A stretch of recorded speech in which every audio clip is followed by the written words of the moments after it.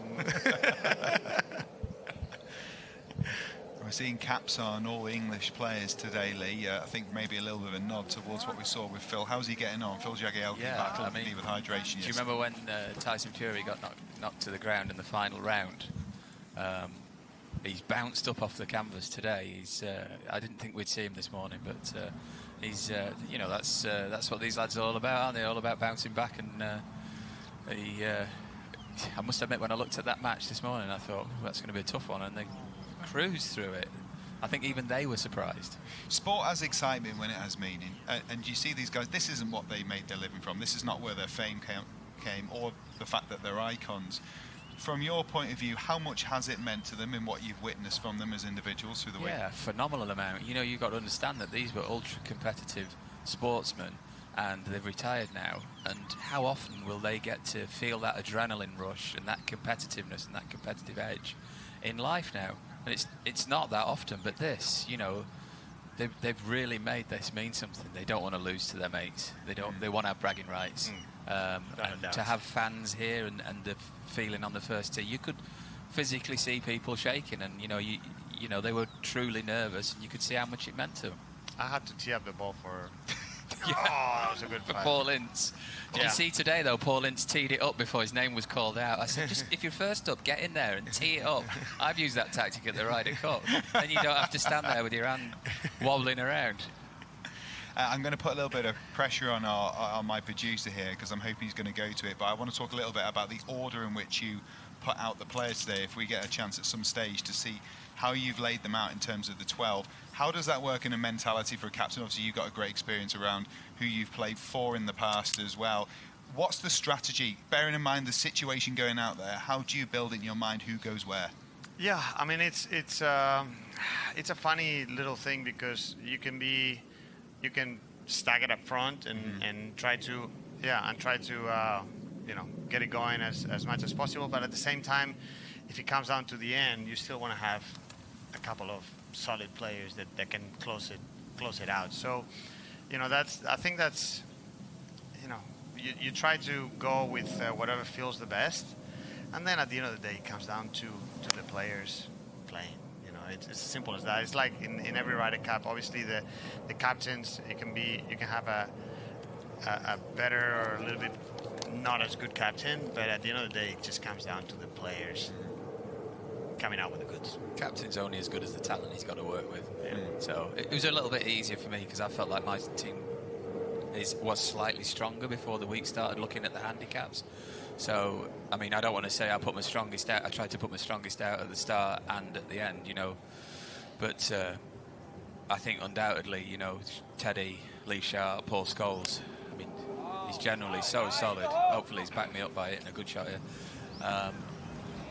Yeah, there you go. And at the end with Jimmy and John, I've put Jags where I have in the third last match, just to give him a bit more of a break at lunchtime, because he's not feeling very well. So there was method to the madness there a little bit.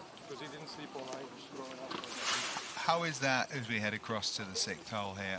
Find Phil Jones going along pretty well, but it changed pretty quick in this one as well. Tevez with the win on the away hole. On 5, yeah, because he was 3 love down, and he came back nicely. Oh, that looks good. That's it. Does. Oh, great stroke. That's in. He might be sort of spurring himself on, because you could say it's Man U versus Man U there, or you could say if you're Phil Jones and you want to get a bit mean, it's Man U, Man City, because Tevez played for both of them. Carlos has got it all going on there, hasn't he? Yeah, he has. City and United. How do you build the dynamic in the team room? How have you gone about trying to give these guys, not just because you want to win, but also because you want to give them the experience, give them some of those juices that you felt as Ryder Cuppers over the years? Yeah, I think that, you try to tell them a little bit about your experiences, what you felt. They felt it in their own way, in their own games. But they're such big golf fans too, that you want them to feel a little bit, how you feel in the Ryder Cup, and how things work out, and what you're thinking about, and things like that, and how you try to make them or how you try to make your teammates feel throughout the Ryder Cup. So that's pretty much what I've tried to do, and then just pretty much told them to go out there and just try to enjoy it as much as possible. I love how Jags gets on with it. He just stands over it, and it's so simple. But yeah, I've spoken to them about controlling the nerves out there on the golf course. You see, as players, as footballers, they were saying to me, and I've learned a lot this week. They were saying to me how they'd go out and they'd use those nerves to their advantage. The adrenaline would be pumping. They'd be, and they'd come out fast and they'd put a few hard tackles in and a few good passes, and then it'd all calm down. Whereas we come out on the first tee, we're trying to slow everything down, slow adrenaline down, take deep breaths. Yeah. So we've probably learned as much from them as they have from us this week. I've always enjoyed being around great sportsmen, quizzing them and gleaning knowledge from them. You get the feeling, Lee, that there's a level of admiration from these guys for you. I haven't spoken to a lot of them this week because they realise what a mental sport this game is and how you have so much time to think, and they realise the luxury they had. As hard as it was to be who they were in football, you reacted. You didn't have to deal with that bad juju in your mind that sometimes comes around with golf. Yeah, it's like we talked about it all week, and everyone agrees that golf is kind of like shooting a penalty. That's the closest it gets. The ball is still, you got the goalkeeper there, and you're like thinking, okay, I want to hit it there. But then if you start thinking, well, if you're gonna dive that way, then it becomes tricky. So it's funny how you get to see what they think and how they go about it. And like, for example, Gianfranco this morning with that putt on the last hole for the tie, and he told me, he said, I was so nervous I just couldn't hit it. He's like, now I know how you guys feel. It was getting worse as well. The longer he was there, it was getting worse. You're in that situation, and then you start hearing everything. Not only, are you looking at the putt, but you're hearing the crowd behind you. The guys are over there. And then they came over and gave him a hug. I thought it made it even worse. I thought they were about to give it him, and no, they made him put it. Yeah, me too. I said to Sergio at the time, I said, God, they're brutal out here. We've been giving each other that. John Terry was whispering away in his ear as well. Unrepeatable things, I should say.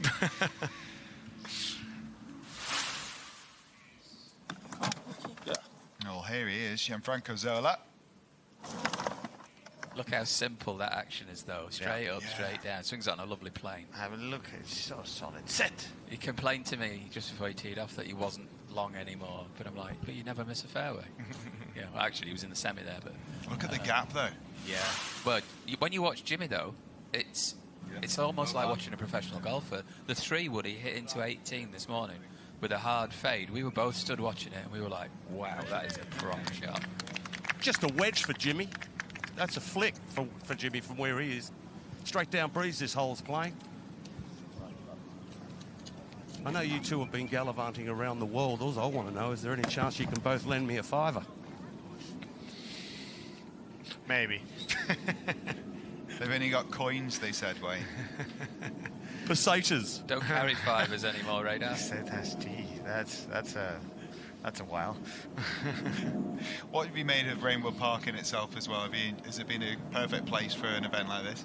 So beautiful. It's just not only the golf course, but the whole complex, the houses where we're staying, and the food, and the service, the staff, everything. It's been just amazing. First class, The practice facilities are amazing. Claude Harmon's academy there on the end of the range is, there's a gym there.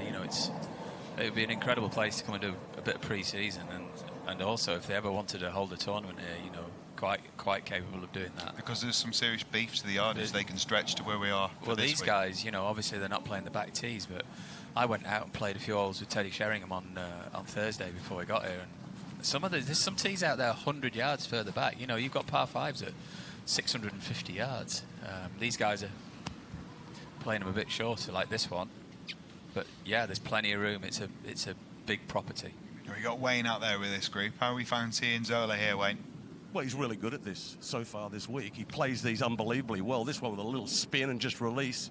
He had a wall of wind into him. What about that? That's just good shot. A beautiful shot. He's got some game. He's not a big man, but gee whiz, he's got a big heart. Yeah, He'll be just snapping at Jimmy's heels like a chihuahua. Yeah, he's unbelievable, Gianfranco. He's so excited. Such a nice man as well. So nice. Yeah, so nice. Who's the most ruthless competitor in both of your teams, would you say? When you look at him, you think, oh yeah, I could imagine that going up against him on the pitch. I wouldn't. Well, I mean, on their team, I would not have liked to be in a centre forward going up against Nemanja Vidic. Or he just looks at you and you start shaking. But I tell you what, he's so nice. He's such a nice guy. Yeah. And like, you wouldn't think that the way you saw him play football and how hard he was and you know how he defended and stuff. He's so nice. So he put you in row 4 with a smile.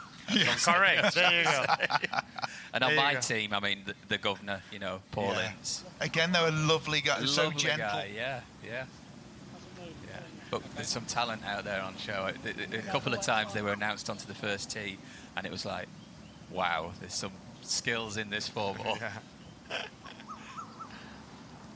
Well, back to that match. It's Jimmy Bullard. It's to win the hole. I love how he's a little practice stroke above it and then gets down and hits it quick. Out of the left. I don't think anybody's enjoyed this week. Around your neck. I can't think anybody's enjoyed this week as much as Jimmy. He's so into it. He can play. He can fly. He's got proper game.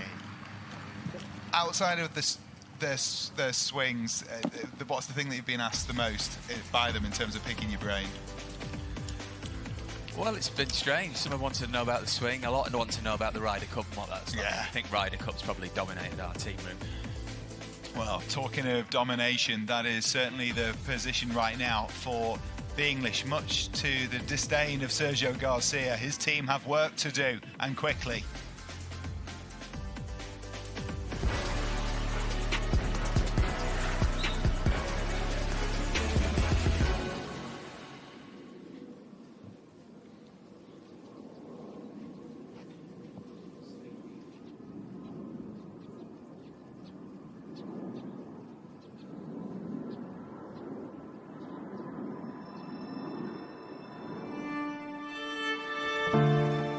To me, an icon is someone that is extraordinary at what they do. The winners. Legendary status. The elites. Someone that you can aspire to. It brings their personality into it. Charisma. Passion. Longevity. Something that is not easy to achieve. Something really, really special. There's few in the world that are iconic, full stop. Johan Cruyff, Thierry Henry, Michael Jordan, Peach Michael, Maradona, Zico, Michael Phelps, Muhammad Ali.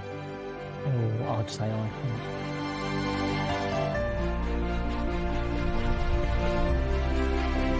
That just moves the needle. Doing great things under pressure. The word icon is how other people see you. All the names who are actually present here, they are all icons. Leadership, elegance, unique.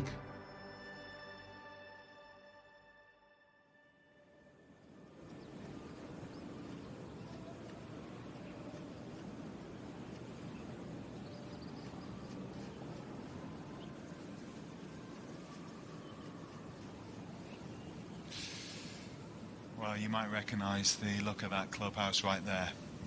It's a bigger Wentworth club, and recognising the history and heritage of one of England's finest venues.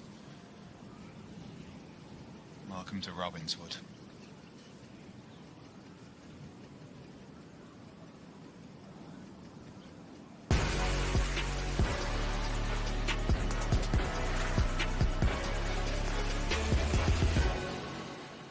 Chat. Can I pull you for a second?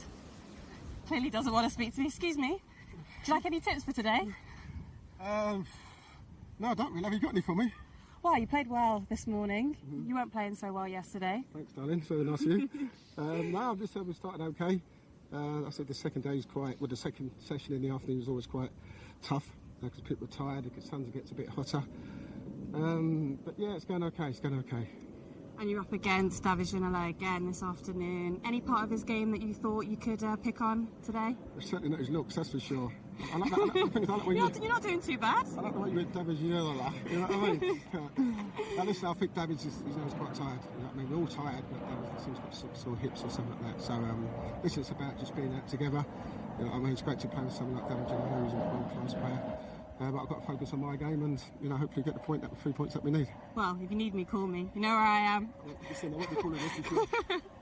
You're the one who always needs me, not Ruthless evaluation from Rear of Dad's game there. Kids are always so honest, aren't they? At least to the parents. Yeah.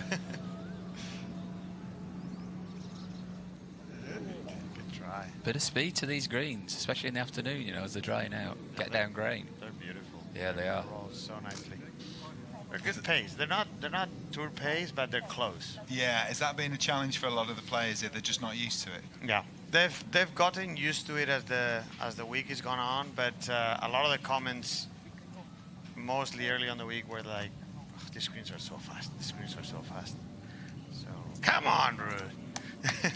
So definitely, it's definitely something that they're not very used to, and they can't believe it when they're like, "Do you guys play the greens like this?" We're like, "Yeah, usually like this, maybe a little faster. This is probably the lowest." And they're like, "Really?" Ruud's doing so well with a new knee. Have you seen how he steps off the ball and steps onto it? That's down to his new knee, new left knee. He's remarkably precise in laying club on ball, considering how much there's got moving on there. Look at my team. He held a nice one on the last as well. He's putting it to your man. Wow. Who's been your surprise package then from your side, and who's performed above what maybe you thought they would? Well, I think from my point of view, nobody's got into it really, other than Jimmy, as much as Joe Hart. I mean, he's only just retired, and he said he's been playing a bit more golf since May, so he's only taken it up seriously since then. And he's absolutely so confident. He just says, "I'm going to stand up and smash this one." And he just gets on with it. And I can see him playing quite a lot in the next few years and really improving. He's such a big man. If he gets anywhere near like really good golfer, he'll hit it miles. Yeah, I've been impressed with all of them because I know how difficult it is for us. So I can imagine how difficult it is for them to, you know, perform under this pressure on a game that is not your game. But obviously, Batty, Gabriel, and Gianfranco, they've been so solid. I've been impressed with Tevez, with Carlos. He's been very solid. You know, I knew he played, but I didn't think he played as well. He's good putter. He's pretty steady. So you know, it's been fun. You mean to tell me you wouldn't be comfortable strolling out into the middle of the Bernabeu and doing like 30 keepy uppies? Well, you've been out there in your green jacket. Yeah. You were telling me a good story about it the other day. Like with an empty Bernabeu. Full stadium, 100,000 people. I could go on. Tell us, Sergio. Tell us all. I could try. Tell us what it was like. You went out there in your green jacket. Yeah, it was pretty unbelievable. I remember. I mean, I still get goosebumps when I think about it. For me, obviously, I've been at the Bernabeu several times and watched Real Madrid many times and stuff like that. And I know how amazing it gets when they start chanting, you know, a player's name or something like that. But you never think about you walking into the Bernabeu, into the pitch, and 85 or 87,000 people chanting your name. And that was like, like the same thing that Gianfranco said to me on the last hole today. I turned around and told Sergio Ramos, I said, now I know how you guys feel. You know, when it's just an amazing feeling. You pinged one across there, didn't you? So I think I remember seeing you. Yeah. It was very tasty. Yeah, I was like, I'm not going to give it the little kick. So I gave it a proper. I'm glad I didn't slip because I was wearing street shoes. I was wearing a jacket and you know, like nice pants and stuff. And I mean, if I would have slipped, pulled the hamstring. No, forget about that. Slipping in the middle of the pitch there with 87,000 people. I mean, how many memes would I have gotten? No, I gave it a proper kick with the left foot straight into the straight into the Real Madrid bench. That could be you at Forest next year after they win the Champions League. Champions League, here we come. Yeah, I've been joined at the hip to Teddy Sheringham this week because he's and Jermaine as well, because they're the two Forest lads in there. Guys, we're going to let you go in a minute because obviously your players are starting to get towards the conclusion of their rounds. Just before you do, though, give us an idea about the... Oh, what a putt! What a putt! Patrick. No, that's Luis. Luis, yeah. Real Madrid legend. How could you miss that? No, that's Luis, and it's... against Theo. And it's on the... Oh, it's no, on the away it's hole. our double hole. Oh, no, it's our double hole. You just calm down. You're getting a bit carried away with what you need. Just before we go, how impressed have you been about the sporting environment that's been created this week in terms of showcasing what happens when you can unite football and golf together? Yeah, I was talking to Ahmed Altatop, and he was talking about how good this will be for golf in Turkey, that, you know, with him being so popular and such a public figure, seeing him play golf on such a big stage as this, you know, with the full production and a golf course, you know, with all the signage up, it'll encourage kids to play in Turkey. He's done well too. He's done phenomenally. He's done very well. There you go. Now we won the hole. Just the 1 point, though, Sergio. Just the 1 point. You know what's worse than 1 point? No points. Oh, losing one. Well, there's a lot of work to do. We're going to let you guys stroll off and see your team in, but congrats on a great week. We've enjoyed watching you. Obviously, you've got a lot more great golf still to play with where you are in your own careers, but the enjoyment you've given us across Ryder Cups it has been stupendous, and this week you've been great sports, and I'm sure made this a very, very special occasion for icons of football. We definitely gave it our best, and congrats to you guys too for all the work you do. So you know, it's been a well-run event, and we've enjoyed it. All right, off you go, guys. Thank Get you. stuck in. Strong finish, Lee. Thank you. Make sure it does end up coming home this time, for goodness sake.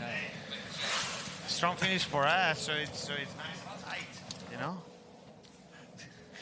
Great to have the guys in, giving us their thoughts on what's been a brilliant week, but also the crossover between these two great sports of ours.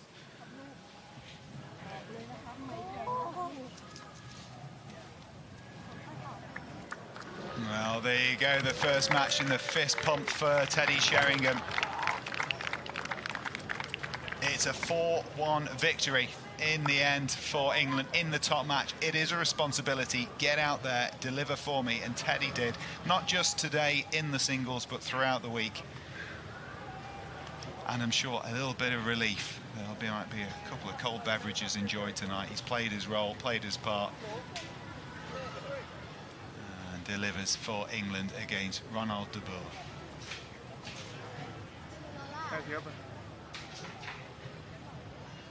Well, their job now is done. They'll be going back to support, as we see across the Ryder Cup. They'll look forward to now being there, cheering their guys on as they come up this home hole. Of course, remember, it is match play, sure, but it doesn't finish until they play all 10 holes. So there will be a gathering point there on that 10th green, the final hole of our matches this week. And this is the situation. First point added in the singles. It's now 47-22. England soaring.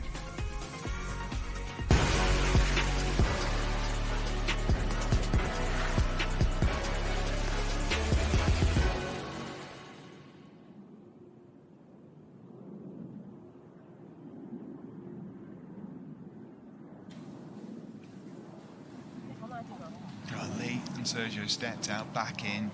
Ewan and Claude alongside me. It's starting to turn the way of England again. Lead at the moment 25 points to England, and I just happened to see Theo Walcott being on the wrong end of a Luis Figo long putt on the previous hole. How good to have not just these icons, but the golf icons in Westwood and Sergio here as well. It's great listening to them and their observations. I know how much they love being here, Claude. Yeah, I mean, it's such great champions, not only on the football side, but if you look at what Lee and Sergio have meant not only to world golf, but to European golf over the years.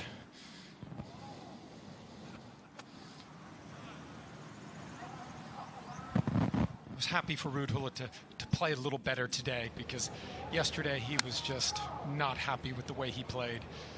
And it's so frustrating on a big stage like this to just not bring your best stuff. So some better shots today.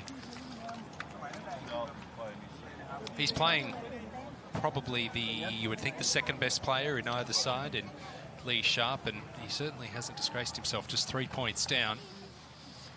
And Nick, you just sat with Sergio Garcia and Lee Westwood. There have never been two players that have made the game look easier than them. Golf is hard for the rest of us. The great players, I don't think they get enough credit for being so good because they make it look so easy, and we think we can go out and do it, and it's hard. Yes, it'd be nice to know what it feels like to stand over a ball knowing it's going to do what it has done so many times for Sergio and Lee. I mean, I watched you do that a lot, Nick, when you were younger. You knew exactly where the golf ball was going to go.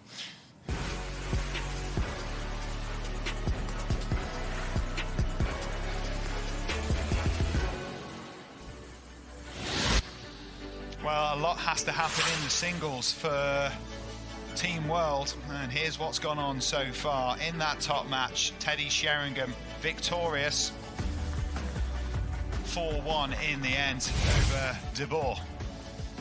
And here's Lee Sharp. Second shot at the second hole, out of the fairway bunker. Not an easy shot. We did see Nigel de Jong hit a tremendous, not a terrible, a tremendous shot here yesterday, and Lee Sharp has also hit a fantastic shot. That would set up a win for Team England. Perhaps the goal so far, the singles though, Claus, being played by Jermaine Dennis. Got off to a tremendous start. This is at the first. Beautiful little shot in here, controls the spin.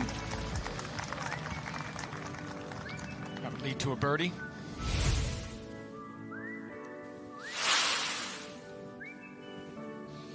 And then again, at the second hole. Beautiful iron shot in. Pours it in. Back-to-back birdies, back-to-back wins. And something we would have heard before. Jermaine Dennis for the hat-trick. Third hole, same result. Again, stunning approach with the iron.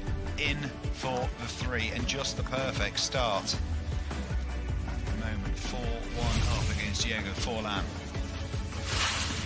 And then Phil Jones here at the sixth. Birdie putt, breaking from his left to right, judging the speed beautifully. Drops it.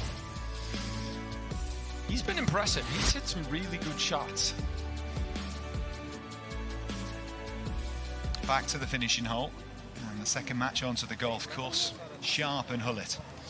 A really difficult putt here to get the speed right up and over the ridge. It's back down now. Pretty decent for speed. What a treat to have Ruud volunteer for 4 rounds of golf over the weekend here at Robbinswood. Great character, great personality, and all of these players, Nick, have just been interacting so well with the fans. Well, I think they all feel it's just a massive privilege to have this opportunity, to have a taste of what it feels like to be surrounded by the trimmings of elite golf. Setup is very much a tournament setup, Claude, for what you could see on any of the tours. Absolutely, this is as good as it gets. If you love golf and you were a competitive athlete, to be in this arena against these great players, a lot of these guys will have played against each other. Well, great to see that other icons are watching around the world. Love following the Icon series. Looks a lot of fun on a great course from Harry Kane. Well played, England. I feel like he's saying played because he knows it is indeed coming home.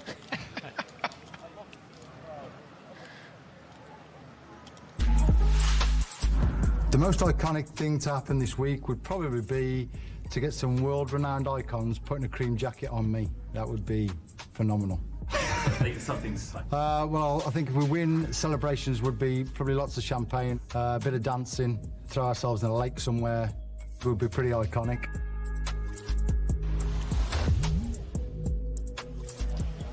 Well, at the moment, it is leaning the way of Lee getting that jacket plopped on his shoulders. And I'm holding him to the jumping in the lake comment as well. Yes. I think Wayne Riley threatened to do that at some point, so perhaps they could do it together.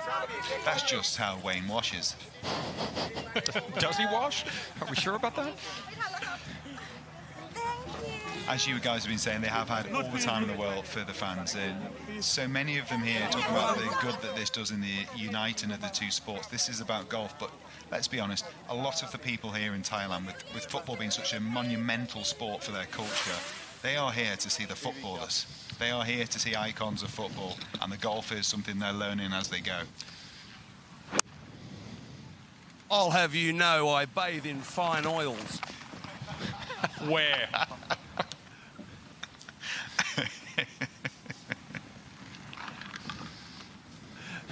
Never disappoints, does he?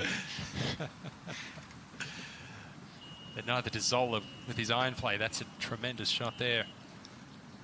I'll have you know I bathe in fine oils.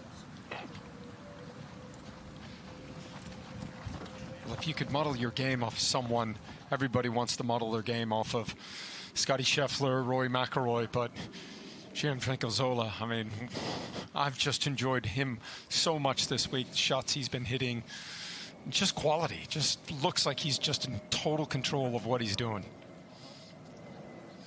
Which professional golfer in the history of the game is he the equivalent of? Well, he would be someone that necessarily doesn't have a tremendous amount of length. You know, a player that springs to mind would be Jeff Maggart, who was a great player in the 90s, played a bunch of Ryder Cups, President's Cup. He just hit the golf ball very, very straight, didn't really... Chip Beck, similar, didn't really try and do too much, didn't try and get out of his comfort zone. Famously, Chip Beck laid up every single time he had a chance at Augusta National, especially down the stretch, but he's just stuck to his guns.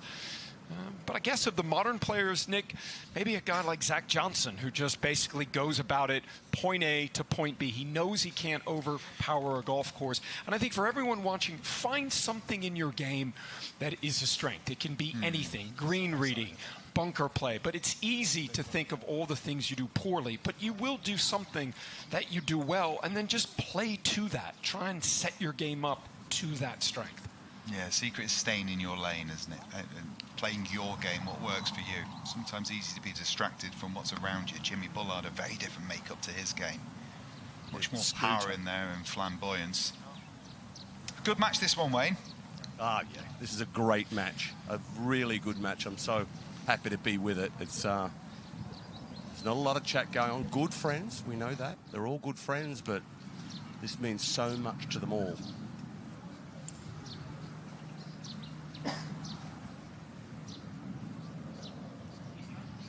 How do you think Jimmy would do, Wayne, if he pegged it up in a DP? Well, let's assume he can handle the nerves and that come with, you know, the fact that he'd be even further out of his comfort zone. But if he teed it up in a DP World Tour event, how do you think he'd fare in terms of the level of his golf?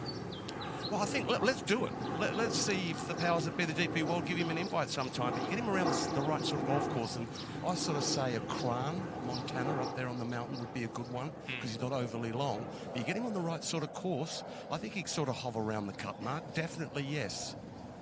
That's high praise. You think this is an icon of football, and we're talking about if he played at elite level golf. That's not elite. You know, that's a poor part there from Zola. I mean, I think we see it with a lot of elite golfers coming through now. I see it with a lot of the junior golfers back in Australia. Their best is good enough. It's all about minimising their mistakes and turning a poor round, a 76, into a 70 or 71.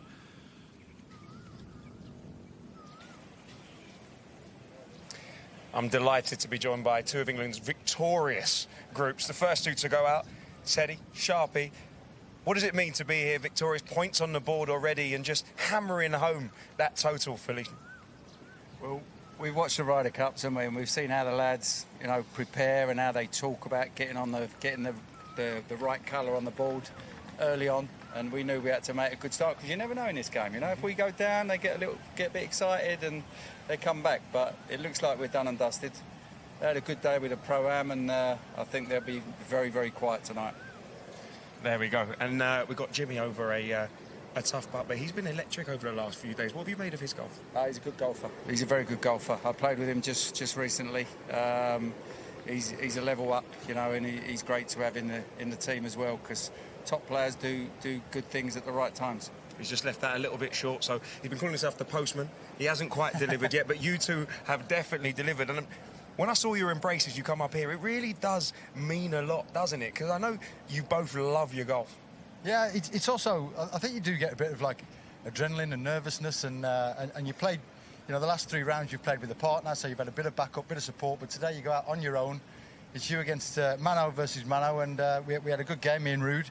He got tight in the middle there, but no, it's great to pick up the points and great to come out victorious. Let me tell you, he wasn't too happy.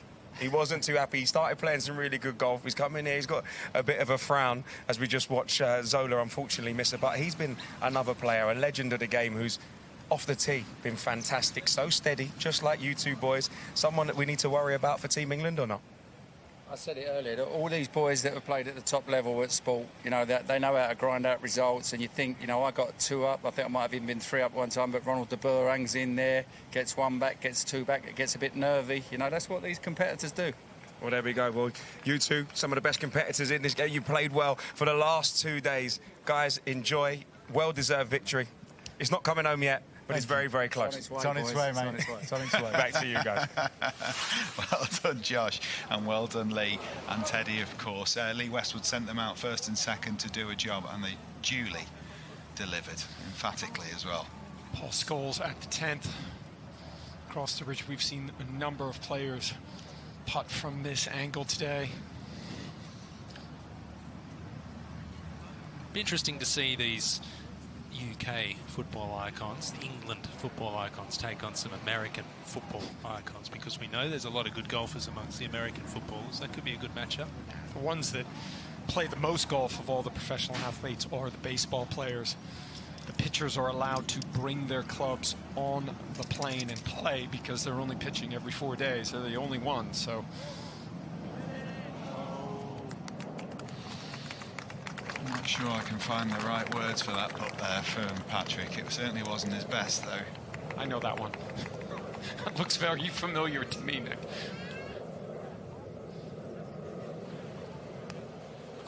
Patrick Berger held a 1-point lead going to that final hole. Double points on offer. Yeah, was it a half? We'll find out very shortly. It was indeed. So it does end up with a win in that game, but only a single point gained. It's how many points they can generate that matters. 3-2 in the end to Berger. That was a nasty lie that he did a great job getting that out. Steep into the back of the ball when the rough is really, really thick. He's trying to hit down on it, get that angle of attack. It's that downward angle in the rough that's going to help get the ball in the air. Because that Tenny Shuriam going undefeated. And Lee Sharp as well. Yeah. I got to watch Dustin Johnson do that at the Ryder Cup in 2021 at Whistling Straits, go undefeated. 5 for 5. 5 for 5. Tying the great Francesco Molinari. Frankie.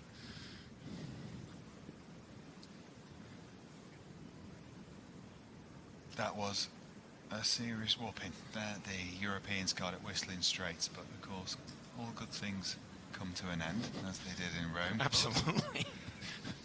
And we're going to see what happens at Bethpage Black in New York. It's going to be a cracker, isn't it? It's going to be exciting. I'm sure most exciting. of these players here, these footballers, will be tuning in for that one. Absolutely. Tame crowd, do you think, there? No. If I was in Rome, the crowd wasn't tame there, I can promise you that. That's a good shot. That is a very good shot. Ball above your feet. Has to judge how much that's going to curve off there. Anytime the ball's above your feet, it's going to go from right to left. Anytime it's below your feet, it's tending to go from left to right. And he needs it. 3-1 to Fowler in that match. Liverpool 3-1 up on Manchester United. That's been a little bit of a theme in more recent times, particularly in that fixture in football too. Liverpool sensational in the Premier League right now. There we have it. It is a dominant performance to this point, and England trying to see it through to the finish here, heavily ahead.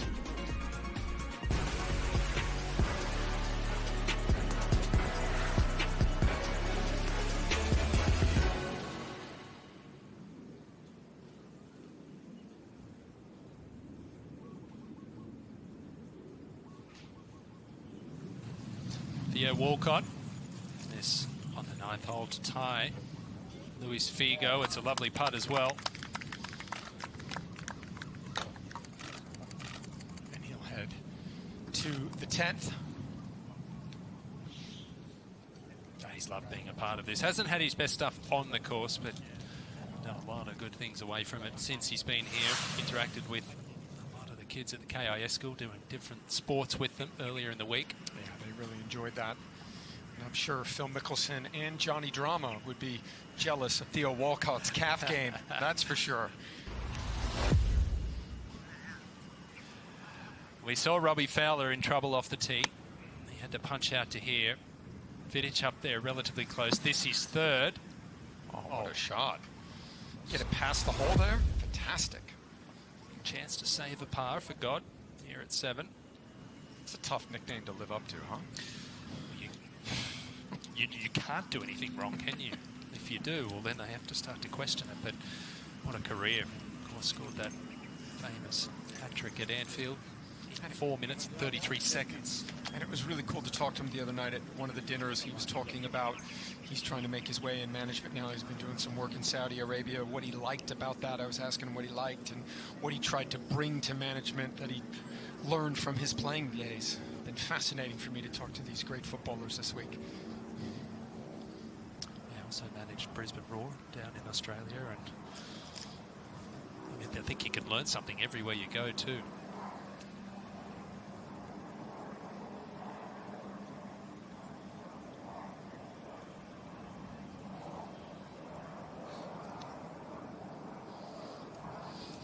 Well, the other thing about all these great athletes is just like golfers, professional golfers, all of these athletes would have had people in their lives, you know, that played a mentor role, whether it was a manager or whether it was another player or stuff. And it's been fascinating to listen to their journey, what made them great sports people.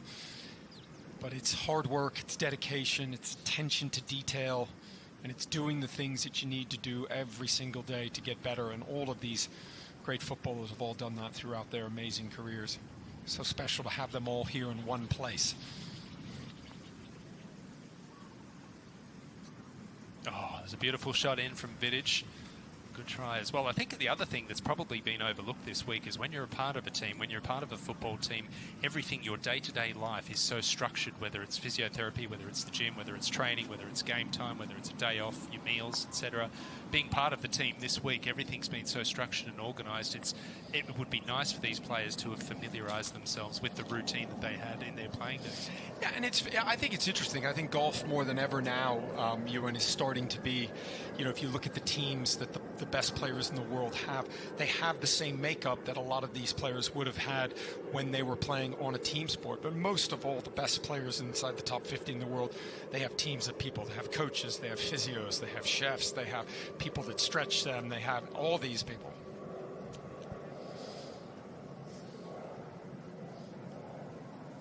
Par putt for Robbie Fowler after being in trouble off the tee. It's tracking. And it had to turn, but it didn't. That would have been a really good par from where he was off the tee.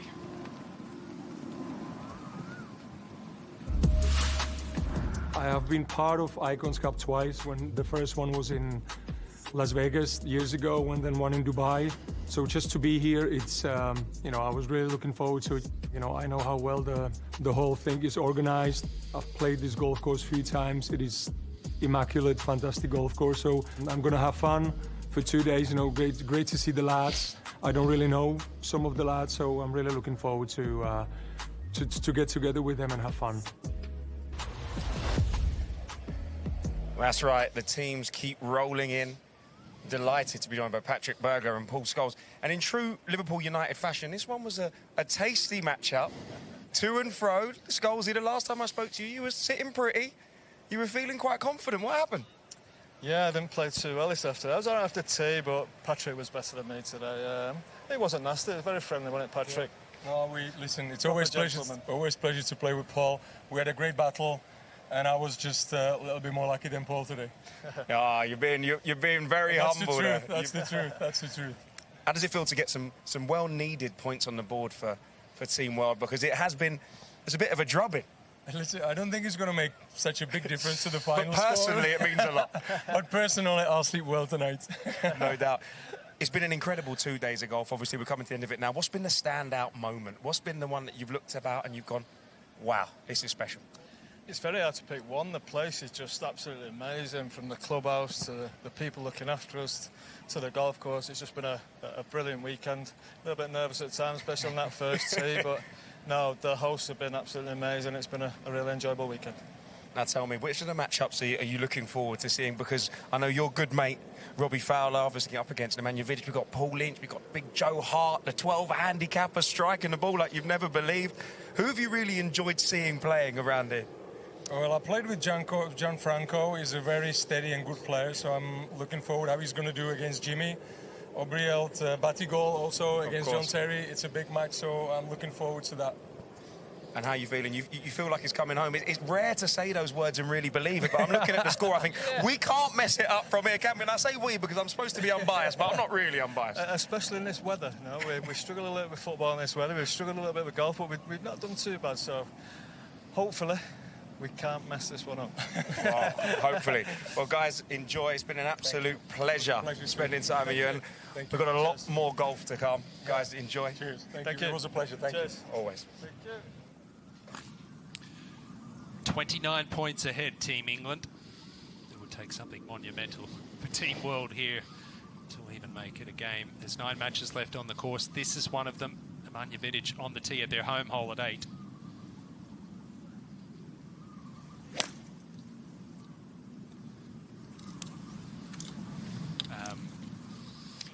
Yeah, I mean, that's an example of one of the things that he fights. The backswing gets long, and then it gets longer, and then you can see he has to then make an adjustment on the downswing to kind of reset his body to get himself in position. The problem is golf swing's over in about a second and a half.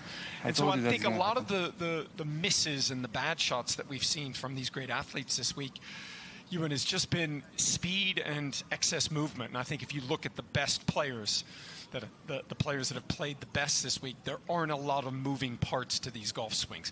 Teddy Sheringham, Jimmy Bullard, Gianfranco Zola, Paul Scholes, there's just not a lot of moving parts. And that's minimizing how much your body moves around means that you can control the golf club much, much better. It's a pretty good swing. Ball back in the stance, back left flag. Try and draw it in. They like it. He's hit some good iron shots already this week. Oh, there you go. Lucky. But box seat, given where Vidic is. Absolutely. You would have wanted to do a little better than that. But still, as you said, in the driver's seat. Yeah, yesterday you made a good point about separating what you do on the driving range to the golf course. And when you're on the golf course, look at Theo Walcott on the final hole here at 10. I mean, from the time you take the club back to the time you make contact with the ball, it's, what, a second and a half, give or take a little bit. If you're running in to take a penalty kick, it's probably not too dissimilar a time frame. How much time do you have to think about technique? Well, I think one of the problems in golf is, and I was talking to some of these great footballers about it, a lot of what they did was action-reaction, right? They're reacting, so they don't really have a lot of time. And the game that they played moves very, very fast. So the thought process isn't so constant. They're reacting. Whereas in golf, you've got so much time in between shots that I think that at times can really be the culprit to bad golf, because you can overthink it, right? But Ewan, there's a big difference for everyone watching, and I think we're seeing it here. All of these players have good handicaps. Let's go ahead and take a look at this. That's a pretty good swing there. A little short on the backswing, but as long as you continue to make that turn, whatever length backswing you've got, if your backswing length is really, really short, you've got to make sure that you make that length of backswing, whatever it is, every single time. You could experiment if the backswing gets a little bit short, maybe just widening out that stance and sitting a little bit more on that right side to give yourself a little bit more time. But then I think we know so much more now, Ewan, about how golf swings work, that you can make anything work. I noticed Bobler didn't put Ewan in there. Maybe he knew I was going to roast it. But it was actually a pretty decent swing. All right, Nemanja Vidic had to take a penalty here at number 8. So this is third. Robbie Fowler is in that left bunker. get this close and make a 4, he's not out of this hole. I'll be looking to hit the target here, run something back there. Plenty of green to work with here. Doesn't need to fly it all the way back. Like it started on a good line. Yeah, there you go. That's what he'd been looking for on the first one. But you notice there the length of that backswing much shorter than the length of the one he had off the tee, and he's able to control the golf club a little bit better. Let's go ahead to the finishing hole. We saw Theo Walcott. Well, it was close to a worm burner out to the right, up near the grandstand. This, I believe, will be his 4th shot over the bunker. Ball going scooting past the hole. It's currently 3 points down to Luis Figo. He's played well, the Portuguese icon. Absolutely. He and Sergio are very good friends. Luis lives in Madrid now. Very active in sport all over the world. What a good shot that is. Golf clap. Even Ewan's got the golf clap. Nice one. Yeah, tidy game this afternoon on display from Luis Figo. You know, when you watch these, it's like it's in a Pro-Am sometimes. I mean, that is not an easy shot. And he makes that shot look easy, the difficult one. And then from the middle of the fairway, you can make the middle of the fairway, the easy shots, look tough. I think everyone who's played here this week, we haven't seen anyone struggle for the 2 days, for all of the sessions. At some point, all of these great athletes have said, okay, I found it, I got a good run of holes, I've hit some good shots. Haven't hit everything perfect, but golf is not a game of perfect. Golf is a game of minimizing the mistakes. Yeah, I think that really ties in nicely with the point that I made earlier about half an hour ago about Jimmy Bullard. Is he good enough to make a cut in a DP World Tour event? And a lot of these really good golfers, their best is really good. It's good enough. It's turning those high scores into low worse scores, and that's what the best players do so well. On the PGA Tour, when tour players even get out of position off the tee, they make bogey 80% of the time. Tour players are elite at making bogeys. Everyone thinks the best players in the world are elite at making birdies. Yeah, they make a lot of birdies, but they are elite at minimizing the damage. Yeah, that's a good point, and that's a win for Team World. Luis Figo, he was 3 points up playing that hole. And don't forget, it's double points on the finishing hole, so a very much needed 5-point win there to Team World. It's been great having Walcott, Luis Figo as part of our Icon series the last couple of days. You can tell the competitive juices for these players. He's hit a great bunker shot. The match is over. Everybody's hugging. He says to his caddy, take it up, because he wants to make this putt. That's why these are such great players. And we've seen this a lot. They're not putting to get any sort of practice. In their own minds, they're saying, I've hit a good shot here. Let me see if I can pay this off. Beautiful putting stroke. Beautiful rhythm. Oh, no. Just slides by. Now he wishes he hadn't putted. It's still a win, and a really good one at that. Come in and shake hands again. Let's get back to Team England's home hole, the par 3 fifth. Jimmy Bullard in the penultimate match out. This is to win the hole. Oh, walks it in. 3-point lead over Zola. I was thinking this was going to be a little bit more competitive than it is right now. The way Zola's played through all these early sessions. This is how things stand. It's a 25-point lead to Team England. 8 matches left out on the golf course. There's still plenty of red. It's been a demolition from Team England.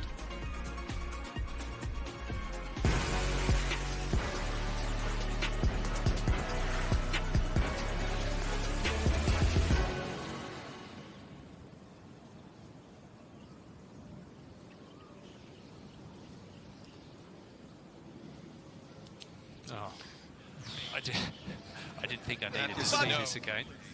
Nobody needs to see that. That is a 3-game suspension and a red card there. Yeah, he's gone the full Jimmy, hasn't he, on that final hole? Gosh.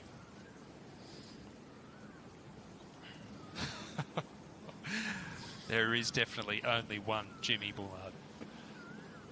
Paul Ince, 8th tee, away hole. 166 today.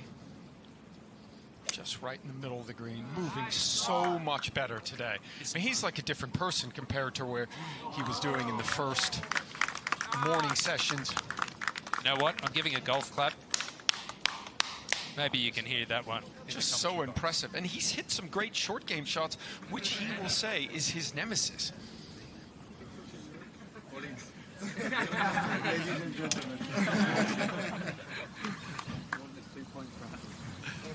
Nice character, David Ginola. I'll get a good look at David Ginola's swing here. The tendency is for the body to slow down. He makes a little kind of practice swing rehearsal where he tries to feel like he takes it back and then feels like that body's going to keep moving. Trying to get the lower body and the upper body to keep moving. Tendency is for the arms to take over. And he can either shut the club face down or open it. Keep that chest moving, cover it, get on it.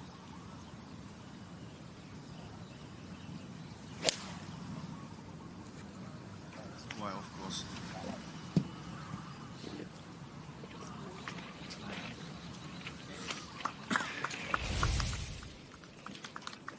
One of the innovations this week of the icons of football here at Reignwood is the call the captain option.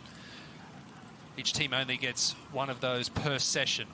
Team England using theirs with their captain Lee Westwood here on the final hole. There's double points on offer. Phil Jones has called in Lee Westwood coming up against Carlos Tevez. Third shot.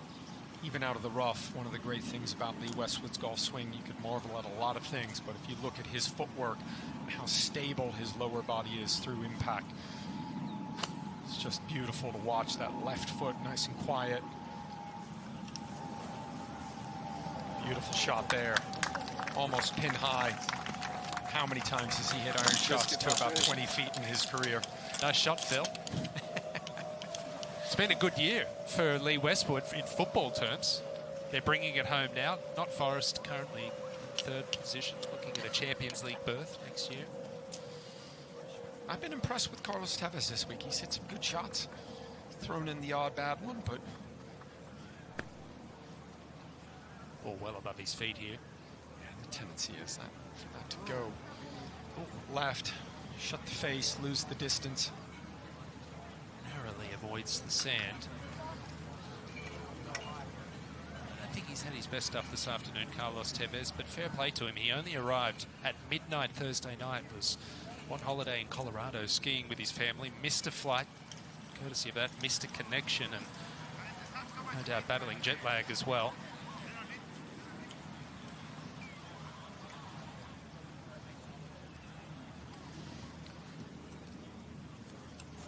One thing that the Europeans, or not the Europeans, the world team, Sergio Garcia, they will win this week in the talking department. Sergio is a world-class talker. Both Lee and Sergio have loved being here. That's been evident.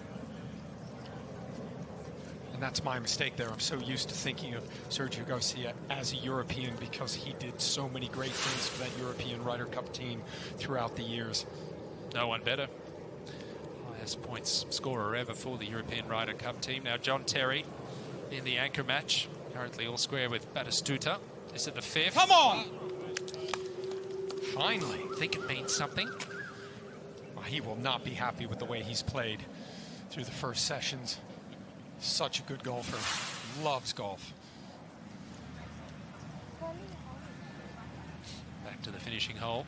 Carlos Tevez getting some advice here from Captain Garcia. Tricky one. The old Spanish hands with Garcia. I never knew what that meant, but I do know that Sergio Garcia, Jose Maria Lozabal, Seve Ballesteros just have some of the best short games I've ever seen. And they can hit shots that very few people can under pressure. I wonder how much of that you think about Spanish golfers, you think about Spanish footballers, Spanish tennis players. They all have a flair about them. They all have a flair for the dramatic. They're all very creative and innovative, and I just wonder how much of that ties back to the fact that they just have fun as kids, and that continues right through their career. Nothing is forced. Absolutely. Well, the great Seve Ballesteros used to spend an enormous amount of time hitting golf balls on a beach. KJ Choi did that as well. He'd go out on the beach, and if the ball was below his feet, he'd hit balls in the sand. Then he'd go get them, and the ball would be above his feet, and then he'd work on that. He was a great ball striker.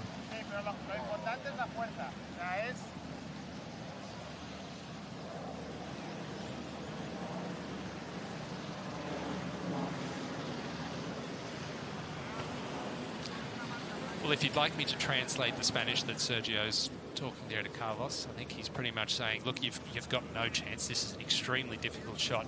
Do your best, close your eyes and hit and hope. What do you think? Close? I mean, I think the difficulty here is to come up short, right? So I think Sergio's trying to say to him, listen, where do you want to land the golf ball? When you're hitting shots like this and when you're putting like this, it's always good to have that visual.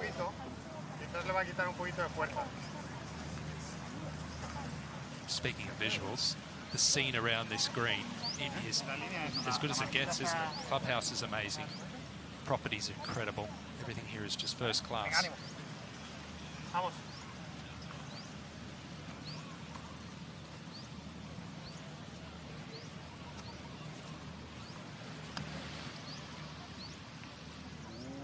and over the ridge, coming down now. Just so hard to hit it hard enough going up the hill, coming out of that first cut.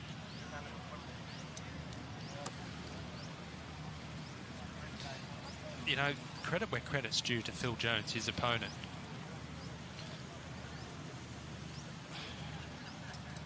Let's head down to the studio with Josh. The icons keep rolling in, and I'm joined by two very, very special players and golfers, it seems. Guys. More players than golfers. Not with the putts I've seen you make today. Listen, Theo, you were kind of nervous going into the first, but you're up against a legend like Luis, but you were hitting the ball very, very well. I saw you on the par 3. You kind of went a little bit wide. You said, I'll get inside that. Just a little putt for me, a 12-footer. He then goes and nearly drains a 32-metre. I felt like it was shifting towards me slightly, but that hole just shows that this man's a great. In moments he comes alive, and it just turns the game in the head, and it just knocked me for 6. It really did.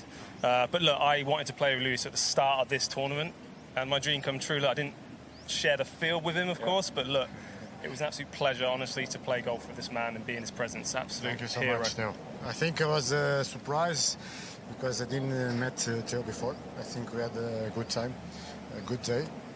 Some good shots, some bad shots, but in the end, I think I had a great experience playing with against Theo, but during this afternoon, so I'm very pleased.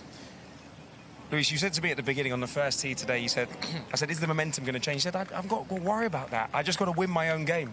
And that's exactly what you did. How important is it for you, as the leader of this team, really, to come back and put those points on the board for Team 1? Well, I think all of us, we are competitive, you know. We've been during our careers, and either if we change sport, we want to try to do our best and win. These days has been a pleasure. The course is amazing, a lot of fans. We changed sport, but I think it's a good event to meet old mates and spend a good time playing golf. The results, they are too good. You know, him are too good. Looks like they didn't play football for long. They just play golf. But, well, we enjoy it. This is important. It's been an incredible few days, and I've asked Sharpie and Teddy, what's been the standout moment for you guys now it's kind of coming to an end? Do you know what, for me personally, I just got to say thank you to everyone who's given this opportunity just to make this event happen. It's been absolutely incredible from day one getting here. But just for me, that feeling of being in a group again, in a squad of teammates, when you're stood up on the tee, you know, it's similar to being in a tunnel before a game, but a different feeling because you're on your own to some extent. But just that feeling which you can't really replicate in football, it came back again a little bit briefly for me as that kid feeling again. So I've just got to say thank you for that, for giving me the opportunity to have that feeling, because, you know, we all want to become professional golfers. I mean, I'm going to have to work on that for a while, but look, it was great fun. Loved it. Yeah, I think it's been, like I said before, a great experience. The organization and all the promoters are amazing. The captains, they made the effort to be here too. So I think they are reference for us in terms of this sport. And I know being with all these guys, enjoy this moment. I think this is what we are looking for. And of course, try to learn a little bit more from the guys that are scratch and they play very good golf. But I think this was an amazing experience. You know, Louis said about the captains. I've just got to say, just being their presence. You know, having an ice bath with Sergio Garcia was just Mr. Spanish hands himself. Goodness me, yeah, what a dream, really was. Pleasure, well, guys. And this being very fresh days here in very cold, Bangkok, very cool, calm and collected, very easy. Mamma mia. Well, guys, listen, you are true icons, and you've showed it on the golf course, and of course throughout your careers. There's so much golf to be played and so much important putts to make. So let's go back to that. It's been a common theme, hasn't it? All these players have loved being amongst a team once again. They're having an absolute blast here in Thailand. And Team England has extended their lead. They're 29 points ahead after that victory to Phil Jones by 4 points over Carlos Tevez. There's 7 matches left out on the course. Plenty of golf to come. Don't go anywhere. We'll see how it finishes very soon.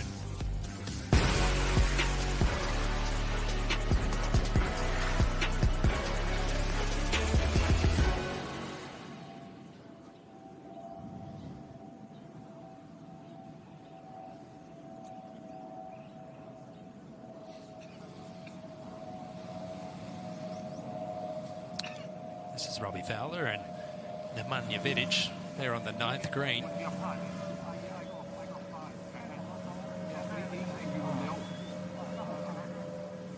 Robbie Fowler currently with a 3-point lead. Not sure what they're discussing here, Claude. Maybe it's something to do with strokes given, do you think?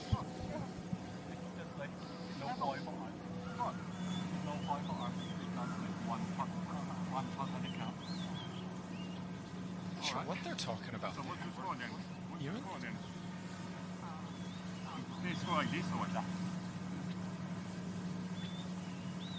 Vidic just asking, what's the score?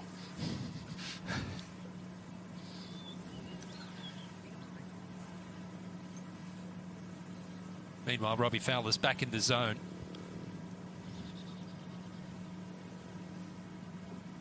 Left edge putt, I'd say more often than not we've seen these left to right putts missed on the low side, Claude. Yeah, they just lose speed. Under read. Not that one. Well done, Robbie Fowler. Shads has written, I'd love to have a swing like Robbie so I could take my golf clubs out of the shed after 20 years. Yes, it's a really good swing and it's produced a lot of really good shots too. We saw that in the $10 million hole-in-one yesterday. 20 years. Go put those on eBay, you can sell them.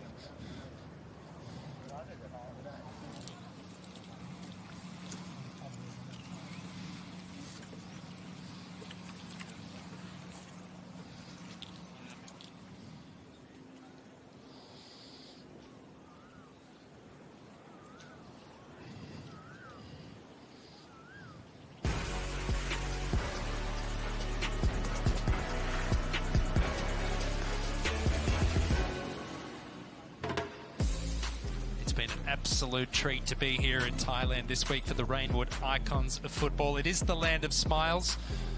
They're friendly, hospitable. I don't think you can say enough about that here. The icons, smiling is seen as a way of showing respect, gratitude and kindness, and that has been on display in abundance at Reignwood Park. Well, the home hole here.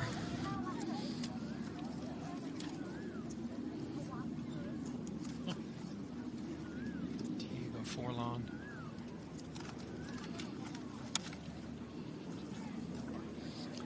5 birdies in this group, so they've made a lot of birdies today. Oh, this is a really good shot too. Yeah, he came up against a red-hot start from Jermaine Jenis. 3 birdies to begin the singles campaign from Jenis, but 2 birdies in the last 3 holes for Forlan. Yeah, birdies at 6 and 7 for Diego.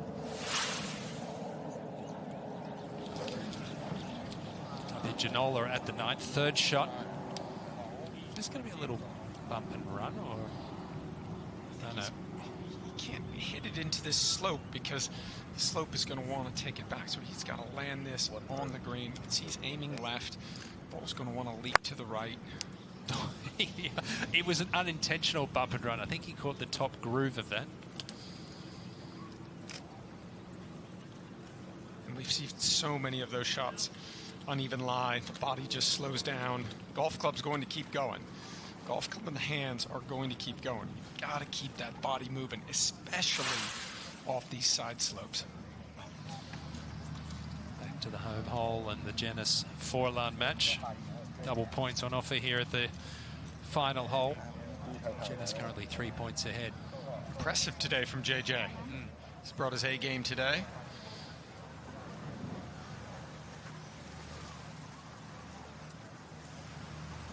You know, it's interesting how well these two players have played. Forlan's played really well the last few holes. Janice has been red hot from the start, but they're both in great shape. They're both athletes, and I think it's underestimated just how fit you have to be to play golf, especially when they're playing 2 matches per day. Absolutely.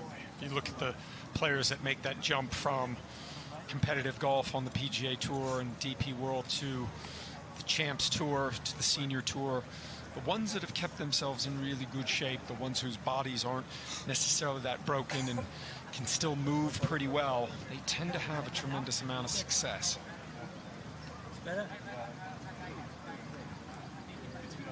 Flexibility, mobility, all the things all these great athletes have used throughout their entire careers, hugely important in golf. Forlan, I believe this is a birdie putt, moving from right to left here, Claude. Yeah, up the hill. Let's see if he can play enough break. That is 3 birdies in the last 4 holes for Diego Forlan. What a way to finish. I mean, he'll go to bed happy tonight, right? Holes 15, 20-footer uphill on the last. Birdies 3 out of the last 4. Fist pump from Lee Westwood and his captain. Let's have another look at that. What a finish. He's hung tough, dug deep, and what a way to finish. They wanted the shirt over the head, didn't they? I tell you what, if I had those abs, I would as well. 0 in the ab game for this guy. Now, let's see if JJ can knock it in on top of him. Be a nice way for this match to finish. That's now 6 birdies. 6 birdies. Let's see if we can go for 7. Come on.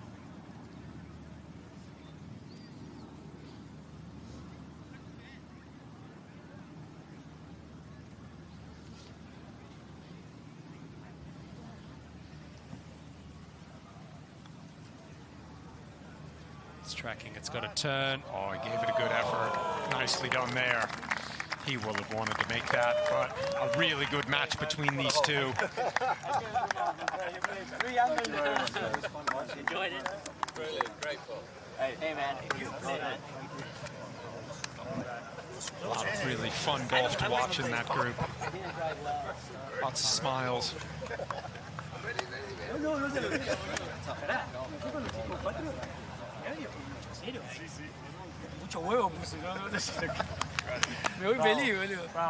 Well, JJ stood on that final tee with a 3-point lead, so that with double points on offer, that will be a 1-point win to Team England. We'll go back to the 9th. Paul Ince. Paul Ince for birdie, something we didn't say a lot of on day 1, but just so impressive with the way he has come back today.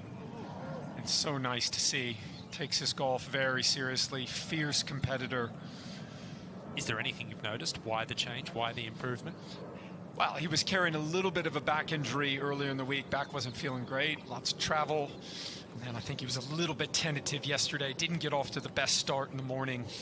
But what a performance, 7-1. He will relish beating David Ginola.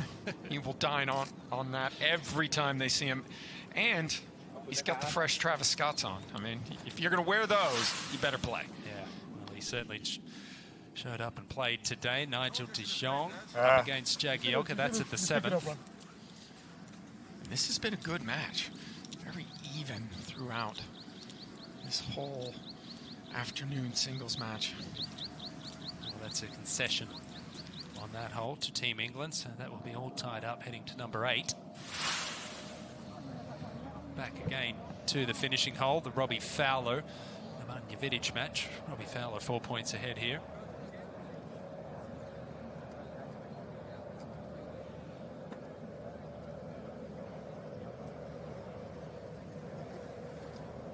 I like Robbie rocking the flat bill. Yeah. That's a good look.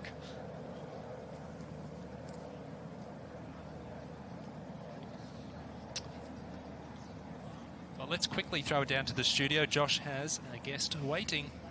Diego. Some golf played in that group. That was an unbelievable. I mean, watching it all the way through. Some special golf. You felt like you were in your groove today. No, I don't like to lose, like everybody, but I know, you lose a lot when you play football. Tennis now that I'm playing, and it could have been JJ play, the first 3 holes, 3 under.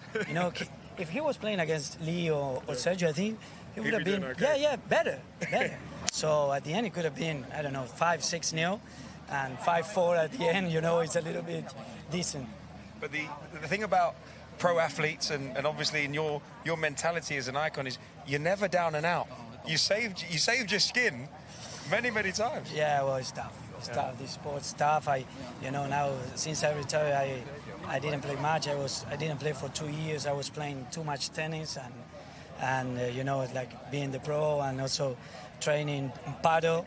No golf at all. And I started training 1 month and a half. I needed to keep going because if not, it's difficult. They play really well. We enjoy. It's a really good week, and hopefully we can have another time. Pro tennis, pro football. This week, have you? Oh, you know what? Before I get into this, I want to look at that putt that you hold there on 10. I mean, the crowd erupted. Yeah. It was tracking the whole way. Commentators couldn't even believe it. Is that the moment? Double points. It's get a little bit of a get back. Do you know what I mean? You're trying to even up that score a little bit. It might not be possible to win, but it must feel good. It was hard because, like I said, I didn't have any feeling this week.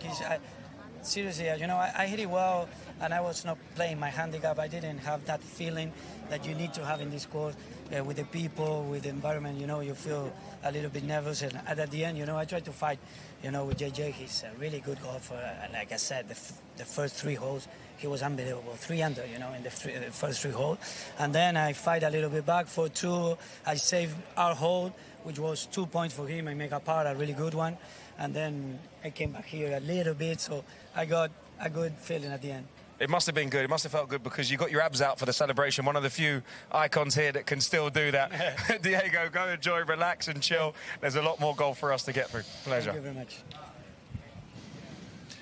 Well done, Josh. Thank you, Diego. Now back to the finishing hole. Nemanja par 5 10th. 233 yards into the fan after a colossal tee shot. It's like he might have hung that a little right. But he has hit some big tee balls. Lots of speed, lots of distance and power.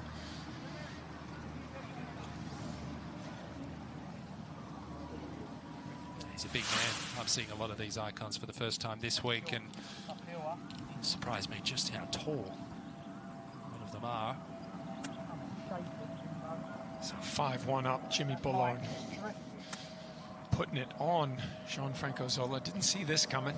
Maybe Mr. Zola just running out of gas, but expect this one to be in here close.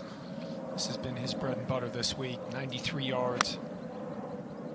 Yeah, he's been really good at this kind of stuff this week from this range.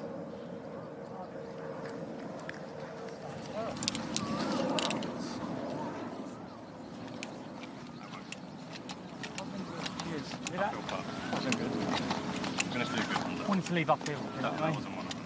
I've got a professional shot, they call it. He's all enjoying it.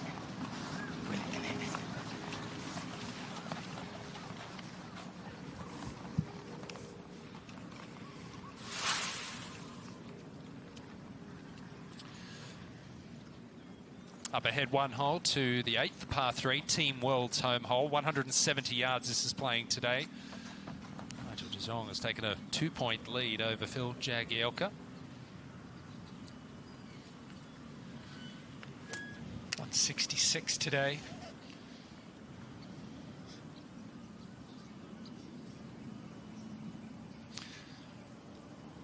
Pin all the way back today. Oh, he likes that. Yeah, solid. Good quality of strike. Another player who was impressed this week, Nigel de Jong, has hit a lot of good shots. A look from above at the 10 holes these icons are playing. Right now, Nigel de Jong in Icon's corner, right in the middle of it. The 170-yard par 3 8th. Plenty of water, plenty of bunkers on these 3 holes, and plenty of opportunity for some volatility in the scoring as well. Yeah, water down the left side on the 7th. Water down the left side on the 8th. Right, is it? Oh, no. It's on a good line. Impressive for Jagielka to be doing what he's doing today after severe dehydration last night. Yeah, Robbie Fowler at the home hole. From short range. New wedges in the bag. And he loves them. Play your best. Oh. What a shot from Robbie Fowler. Right behind the hole. New wedges, new grooves, able to create some spin. Speaking of spin, Radar, Vidic might have to create some here. Yeah, well, he's short-sighted over there on the right-hand side, and his captain came in, Sergio Garcia. There's a tree between himself and the flagstick. Sergio said, well, you don't have to worry about the tree. Well, he needs to worry about the tree if he knifes it. Straight over the top, on a banging line. Oh, what a shot. Tell you what, that is really, really good there. No tree trouble, spins it.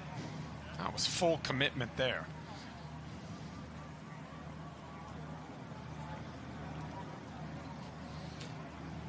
Interesting to see these Team World players in the latter matches. They know that it's going home. They know that Team England is on their march to victory, but they don't want that margin to be too much. Well, playing for a lot of pride now.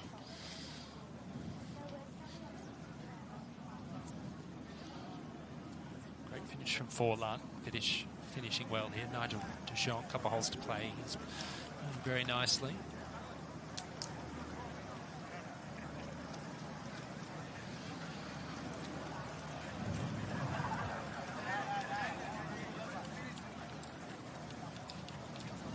Claude, you've got your academy here. You've spent quite a bit of time in this region in Reignwood Park, Robinswood Golf Course. Have you ever seen it presented better? To be honest with you, it's presented like this every single time I come here. That's the great thing about this club. For the members that are lucky enough to be here, the commitment to excellence from the Reignwood group, the way they present this golf course. They want every day to be like a tour event, and it's as good a conditioned golf course as I've seen anywhere in the world.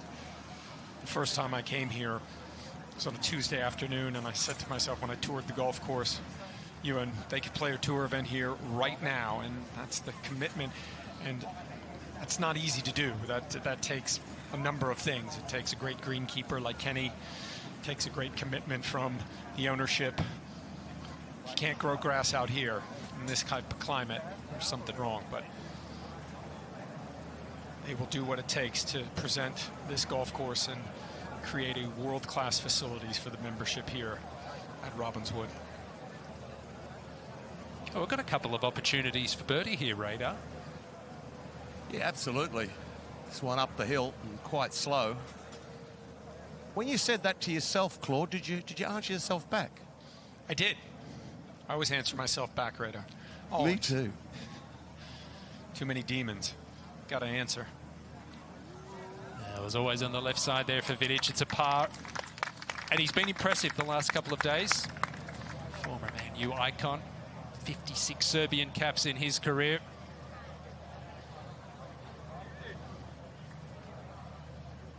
You would not want to go across the middle, try and win a header against this guy. Especially when you're short like me.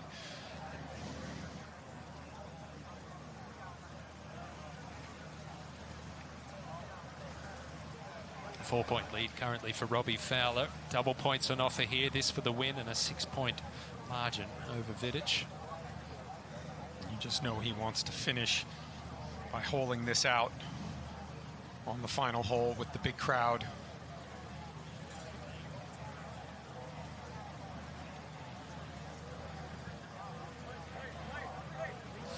Just leaked a little on him. Two icons of football. They played a great match here this afternoon. Robbie Fowler with a couple of wins today, adding points to the total of Team England.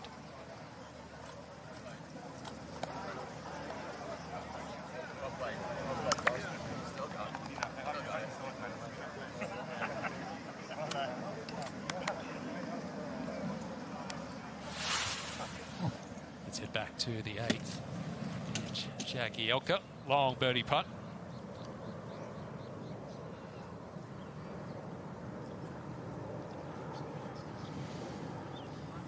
Not too bad. It's a tough one to gauge, the speed that one. It is late in the day. Greens are growing all day, as fast as they were in the morning. Now Gabriel Batistuta currently leading.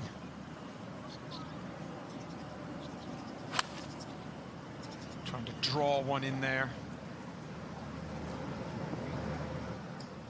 Safely aboard.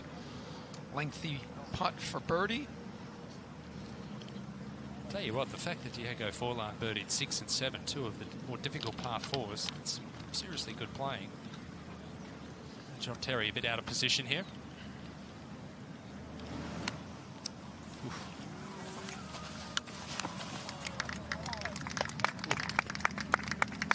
Over near our TV compound. Bottom groove, maybe. Fatigue setting. I think he's just going to be so frustrated. Such a competitor. Now Nigel Stone, great iron shot in here. Oh, look at this, look at this. Oh, what a putt, well done. Beautifully judged there.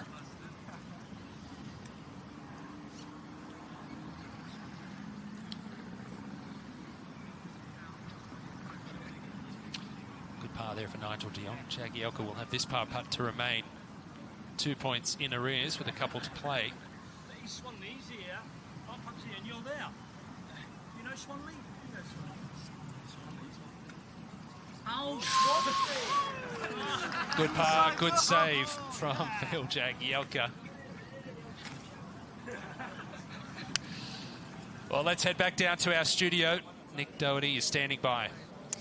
Thanks very much. Yeah, joined by the latest match to arrive back here to our position off air, where we'll be taking in all the scenery. Someone's going to lift a trophy. It's looking like it's going to be Team England. Nemanja, though, first of all, you're brilliant through the week, undefeated going into the singles. You suffered your first one, and at the hands of a Liverpool player. How's that feeling? No, listen, I think I was playing pretty good until the 7th hole. So yeah, obviously that 8th hole healed me. I played bad shot and he wanted 2 points, and obviously he had the psychological advantage. And to be fair, through the whole day he was consistent. He didn't give me much chance to win the points, but well deserved it, and I will wait for him next time. Robbie, of course you're playing for your country. Yep. But also, was there a little bit extra needle in it because it's Liverpool, Man United? I think absolutely. I think when obviously we found out the teams earlier on, I think there's something about Liverpool, Manchester United. And look, I know we're not playing anymore, but it's still always good to get one up on Manchester United as a Liverpool player, as a Liverpool lad. I know it's England, rest of the world, but there's always that element of clubs in it. That's what we do. Just one for both of you before we go. What's been your favourite thing about your experience this week? You know what, I'll be honest with you, Nick. I think everything about it. I mean, the course are big, magnificent. I mean, the clubhouse, the people. I mean, this will be one of the best courses in Asia within the next year. Guaranteed. It's a phenomenal place, and I mean, I'm so delighted I got to play a part of it because I'm not sure you'll get many better facilities than this. Winners always love the golf course, mind you. Yeah. Nemanja, what have you enjoyed particularly about the week being in that team room with Sergio? No, obviously some great players obviously playing golf that we didn't see in the past. Obviously, have opportunity to come here in Bangkok on this lovely golf course. This is a paradise, and I never played on a better golf course. And obviously, it got spectators and obviously media following what we're doing today. So I really enjoyed every moment in the last 2 days. Well, boys, have a little breather. Enjoy yourselves now because you've put on quite the show. Well done, lads. Well done. Let's catch up with Incy. So, David, 2018, you're hosting the opening ceremony of the Ryder Cup. That must have been an honour, huh? That was amazing. I couldn't believe myself, to be honest, when I was surrounding like 40,000 people just ready to introduce the ceremony and the opening of the Ryder Cup in France. It was just an amazing moment to see all those talents coming up on stage. Thomas Bjorn, Jim Furyk. Hey, well, it was a dream come true, huh? Absolutely. I mean, the icons of football, maybe the closest that we'll get to the Ryder Cup. Is it a little bit more lonely playing in the singles? Well, you just have to rely on yourself, your caddy a little bit. Paul's always loud enough, isn't he? Yeah. But, you know, it has been 3 days of intense golf under heat, temperature very high, humidity, and but you know what? This place is just amazing. So we really enjoy being together, and I hope to come back, by the way. Amazing. I'm sure you will. Thank you so much. Thank you. Thank you. Great to have these players interacting with the fans and media alike. David Ginola on the finishing hole, long bogey putt, Claude. Yeah, up the hill here. I've seen so many players leave this short, but that is a very good effort from down there. Great hearing these players being interviewed because the one common theme is they're all so grateful. They're all so happy to be here back in a team environment at such a beautiful venue as well. Well, if you don't like this, there's something wrong. You don't like golf, I can tell you that. Paul Ince. Hit it. Carried a 6-point lead into this hole, Paul Ince. He's got a 6-point lead, and he's putting it past the hole yesterday. Couldn't get it to the hole. Confidence, Ewan. I mean, at the best players in the world, what doesn't matter what sport you're playing, confidence is the thing that is just, it can play such a huge role.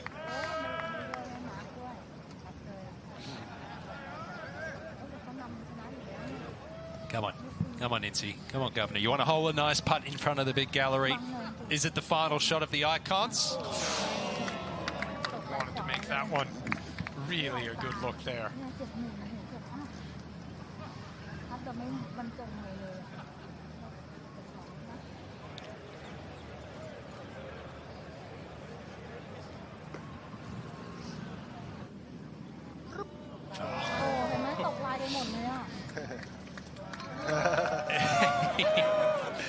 I think he's looking forward to the 19th hole, Mr. Ginola.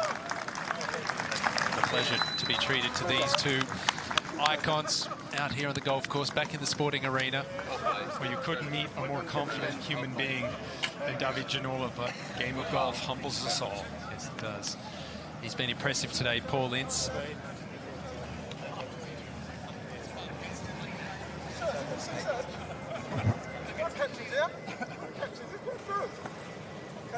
These two were very intimidating presences on the football field, and really just gentle giants, aren't they?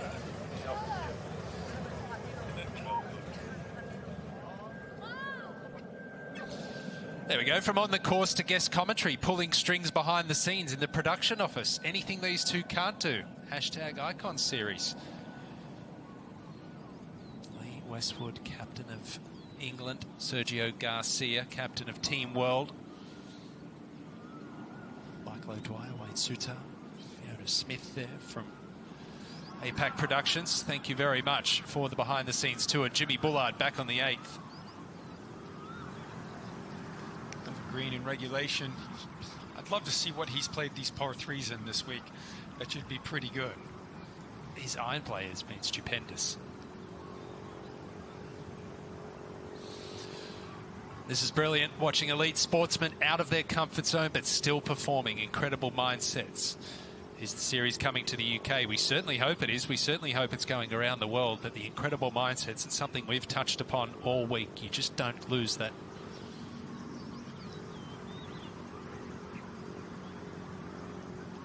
Come on, Gianfranco.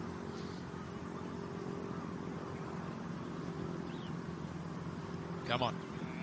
It's a good roll. Back-to-back birdies. Birdie at 7 and now a birdie at 8. Cuts into that lead. It's just 3. Sorry. 5-3, so 2 points and 2 points to come on the 10th. Out of it.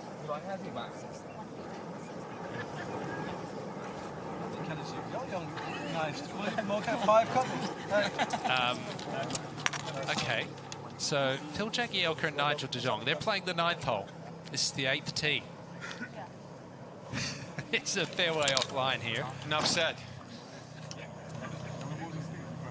It just goes to show you can sometimes hit it so far offline, you know, and that you actually get a decent lie because...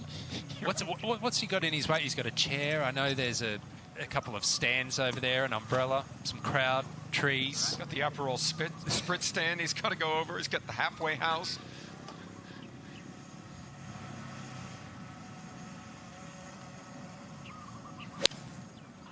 Hey, well, that was a brave gallery standing there. 2-point lead as well in this match. There we go. Back in trying to get that back in play. Yeah, somewhere over there is where Nigel de Jong was. That is a long way offline. Just being very friendly. Here we go. There's a virtual of where he went, just straying a little bit off course, as we all do from time to time. Well, now you just go into, if he can make this par, this would be the par of the week. 9th tee to the 8th tee, lay up, knock it close, make the putt, but on the scorecard, it would just look like a par. Well, he just wanted to say hello to the final match, which is this man, Gabriel Batistuta, with a 2-point lead over John Terry. A chance here for Terry to steal double points. It's the away hole. Get a good look at that setup. He aims left, comes over, aims to the right, comes over it. Finds the putting surface. Another green in regulation.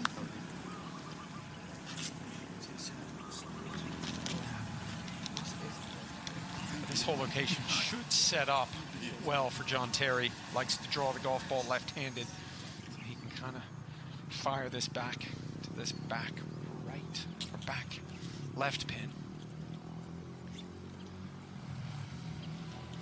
Doesn't like the hat on. Doesn't want to mess the hair up when he's hitting shots. A little bit down breeze, just a 9-9 for Terry. He's got a lot of speed, a lot of power. He's gone after it, and they like it. Oh, good shot. That's one of the better ones we've seen today. He'll be happy with that. He's thinking, I do that all the time at home. Well, he's defending John Terry, something he did so very, very well throughout his career. Let's get back down to the studio. Nick is standing by. Delighted to say there, David Ginola and, of course, Paul Ince alongside me. He did what Man United fans got used to watching quite a lot. Left it all out there on the field, did the governor today with you, David. How good was he? Well, you know, I have the impression that I spend my holidays in Thailand with the Ince family. We played on the first day, we play yesterday, and we play today as well. So it was great. I mean, his level is very, very good. He's consistent, and you know, he can support pressure as well. So you know, we know how he can cope with all that. So it was just a pleasure to share those moments with him. Paul, it looked like you really came alive today in the singles, and that's where the most pressure stands. I suppose without trying to tie it too closely to football, but just the ethos behind the champion's mindset. How much did you get to sort of relive some of those juices, the excitement of competition that you obviously left behind when you retired? I think the most important thing is when you play singles, And as a team game, you should always take responsibility as an individual, even though it's involved in the team game. When you play 1v1, you know, it's down to you. The pressure's on you to perform. And, you know, even I've done that, tried to do that all my career. But I must say today, you know, David, to be fair, sore knees, sore hip. You know, he was aching a bit today, so I kind of took advantage of that. But we're talking about one of the greatest and most talented players ever to put on a football boot. So it was a pleasure, David. Merci beaucoup, monsieur. The crying shame of all of this, gents, is that perhaps the most stylish man of all 24 here isn't going to be donning a cream jacket today. That's the tragedy in all of this, but great playing for both of you. It doesn't matter. We're proud of that. Absolutely. Unique. Well done, boys. Thank Congratulations. you. Go and have a little rest. Let's get back out there. Good stuff, Nick. We just saw a terrific tee shot from Jimmy Bullard on the 9th hole as well. There's only 3 matches remaining out on the golf course. Let's take a look at how things currently stand. It's a big, big lead to Team England. It is definitely coming home, but there's pride on the line. Team World ahead in a couple of those matches. Still a little bit of golf left to be played. Don't go anywhere.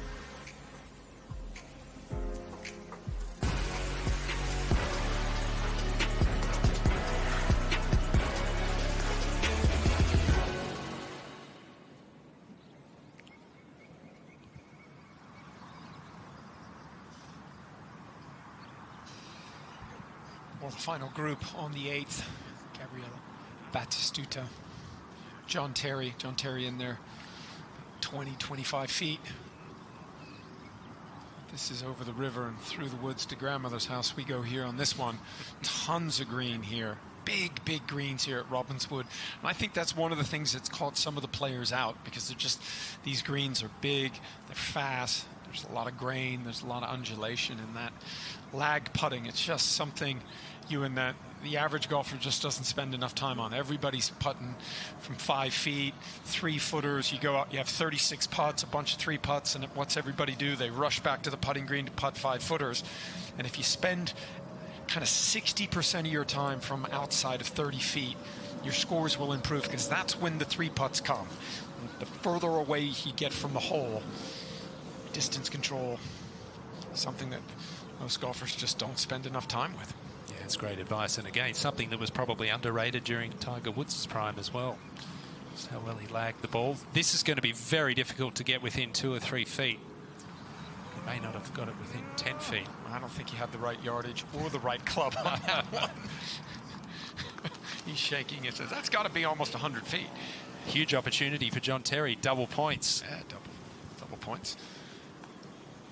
Get this back to all square. Yeah. He makes this. And this is where the competitor will come out, John Terry. That's a quality iron shot. That's the iron shot he expected to play. Let's see if he can finish this off. Yeah, I'll put it back here. Got it left in?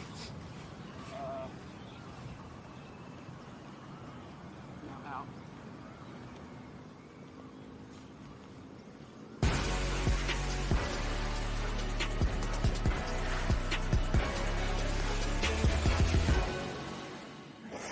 It's great to be here, isn't it? Replacing for Peter Schmeichel last minute. You're really embracing this opportunity.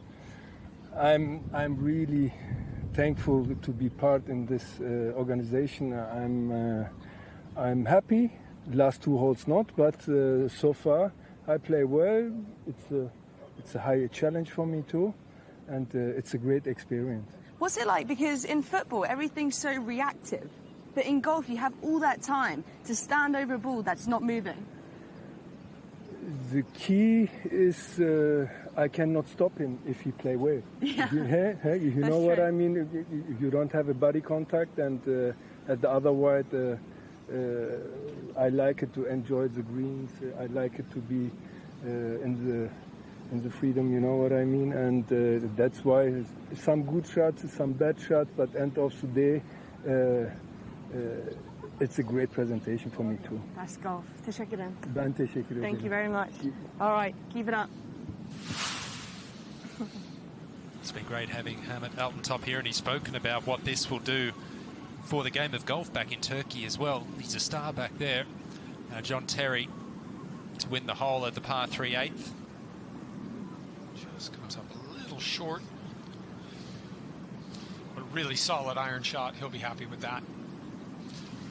This is Team World's home hole, so a par putt coming up from Batistuta. If this doesn't go in, it's 2 points to John Terry, which would mean the match would be tied. The last match on the golf course. Could this be Argentina breaking England hearts again? We've seen it before. Yes, we have.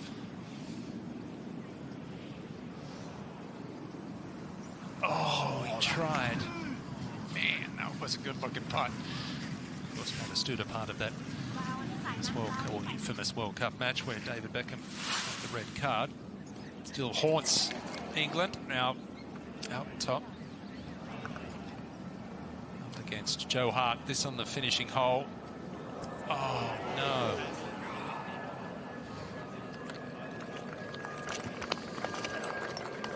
Well, it turns out it was still good enough. He had 2 putts for the win, so it's a 1-point victory to Team World.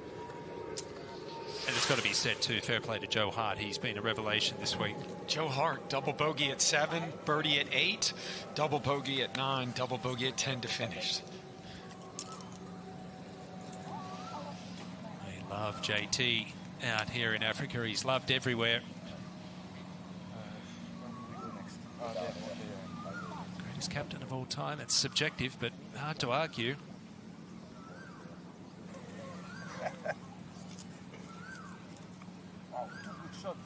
Very good, yeah. It's a good hole. It's a good little competition, actually. The last hole is 2 points, right? Just 3 matches now out on the golf course. All square in that last match, which is what we want to see. I'd love to have that come down, that Terry Batistuta match, come down to the last hole. See if someone can win that match with a birdie on the par 5. Bit of movement in this putt from Gianfranco Zola. He was 4 points down. He's clawed it back to 2 with birdies on the previous 2 holes. Again, channeling that mindset. Do not want to lose. And a birdie putt as well, Claude. Yeah, it's going to break from his right to left. It's going to be slow early. This 9th green slopes a little bit from back to front. Oh, that close to 3 in a row. Beautiful roll on that. You can see the logo on that rolling. Just didn't play enough break. I don't think Jimmy Bullard's going to be giving that putt either. Not at this point. Jimmy wants the W, I can tell you that.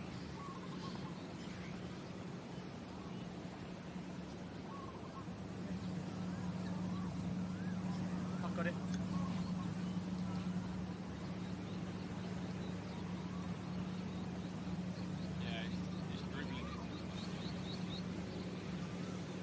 Pretty quick down the slope.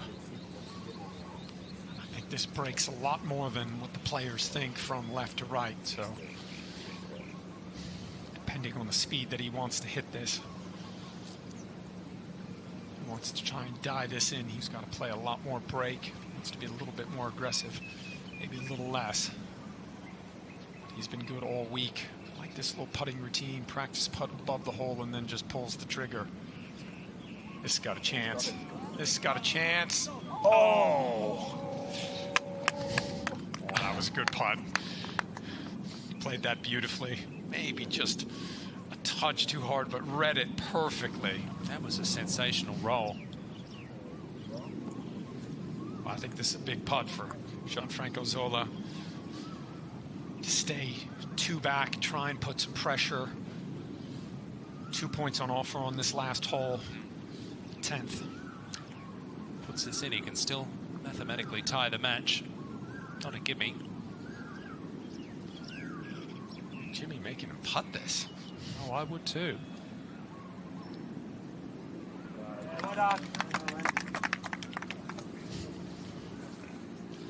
Safe pair of hands, Zola.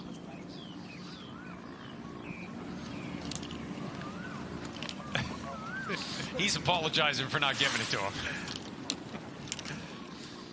Let's get ahead to the finishing hole. Nigel de Jong, a 2-point lead over Phil Jagielka.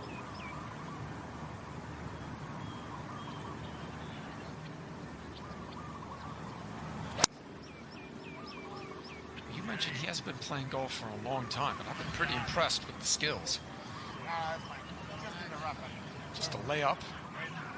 Hasn't been playing for a long time, but doesn't get the chance to play much now with his ties to the Dutch Federation and the defence coordinator there.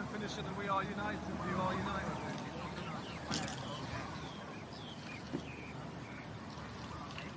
What a rock of that foundation of that defence at Man City. Certainly was. Teammates, of course, with Tevez, Joe Hart. Over 100 appearances for the Blue Moon. Driver off the deck for Jagielka. Wow. The Chief off the deck. That finds the green. Oh, that was all over it. That was right at it. What a great shot. Driver off the deck. Everybody loves that one. I won't take up the tee box, but I'll take up the fairway. I mean, almost 24 hours ago, he had IV drips coming out of him, and now he's hitting driver off the deck. This is how things stand. 3 matches left on the golf course, 2 of them on the final hole. It's a big, big, big lead. 38 points, in fact, to Team England over Team World. It is definitely coming home. I'd safely say that now. Here's Nigel de Jong on the 10th.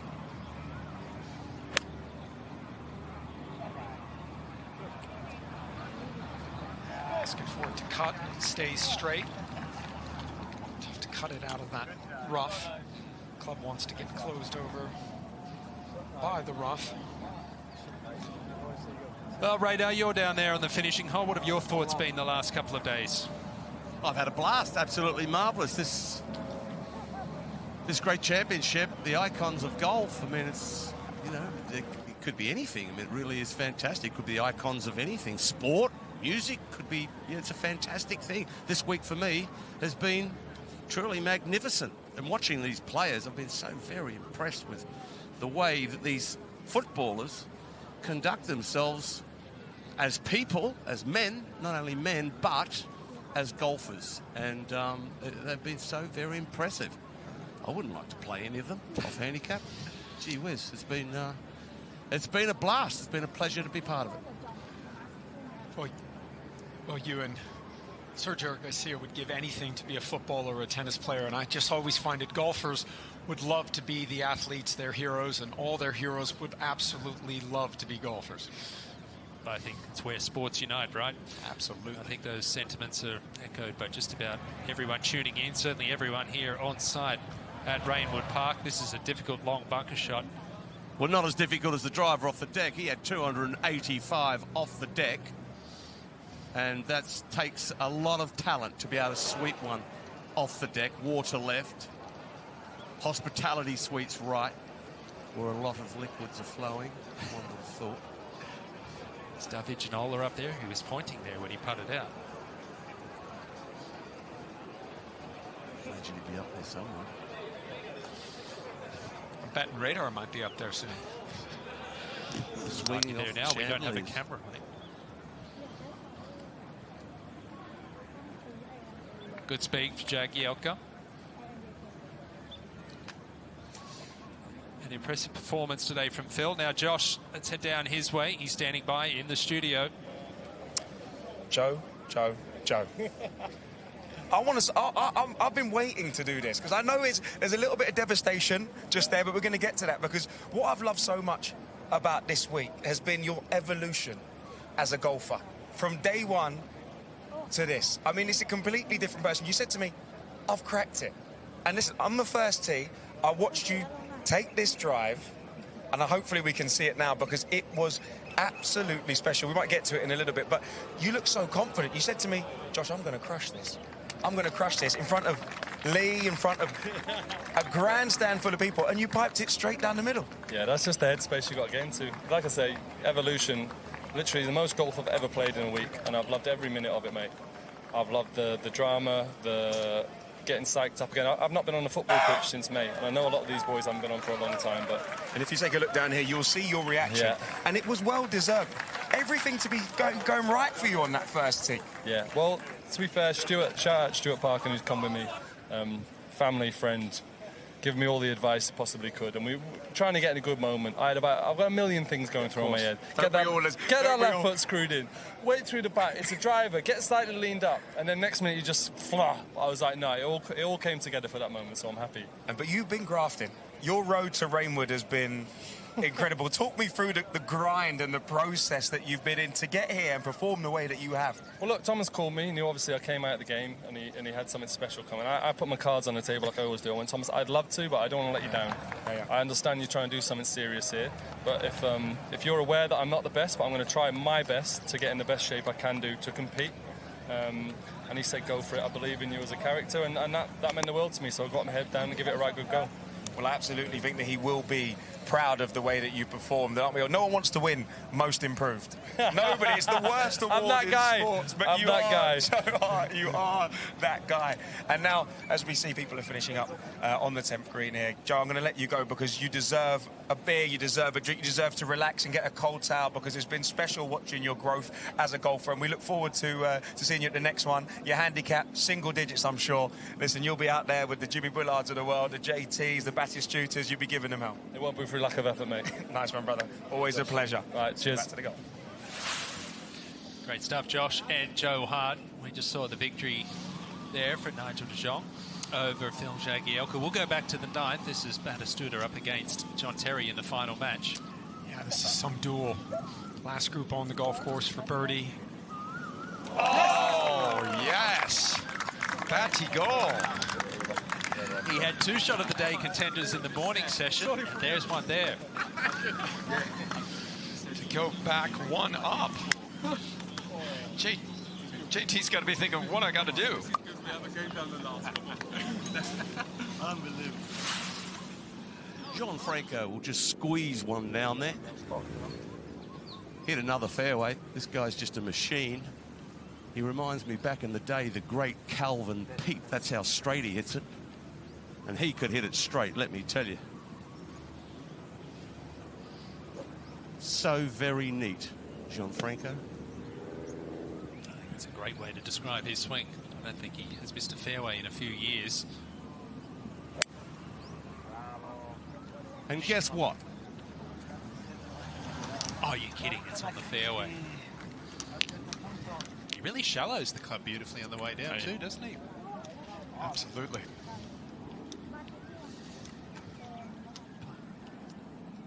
Par 5 finishing hole. And, well, I don't think JJ or David Ginola, maybe Ruud Gullit as well, want to see where their balls finish, but or maybe Theo Walcott, Phil Jones as well, but certainly some great ones up there. Look at Nemanja Vidic taking it down the left side, longest drive. He has got some speed. He has got some power. If he can just make that backswing a little bit more stable at the top, he can move it. Jimmy told me from 263 he's going to hit himself a nice little sweeper in there. Talk to me, Skip. It's so money. Look at him. Jimmy. Oh, come on, what a shot. What a shot, Jimmy Bullard. Yeah, Jimmy can play. Is he going to walk up here and give us the trousers that resemble Celeste Patterson?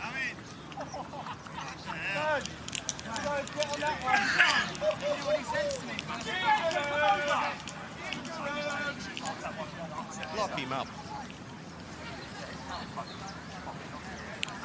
Jimmy Bullard, he's had some iconic moments here in the finishing hole, hasn't he? Yesterday, hit a beautiful shot in here, walked after it. This morning was something else, we won't go there, and that was just a cracking way to finish. It's just what he does, you know. He loves the big stage. It's such a tremendous action. Westy, talk to me. Talk to me, Skip. It's so money. Look at him. Jimmy. Oh, come on, what a shot.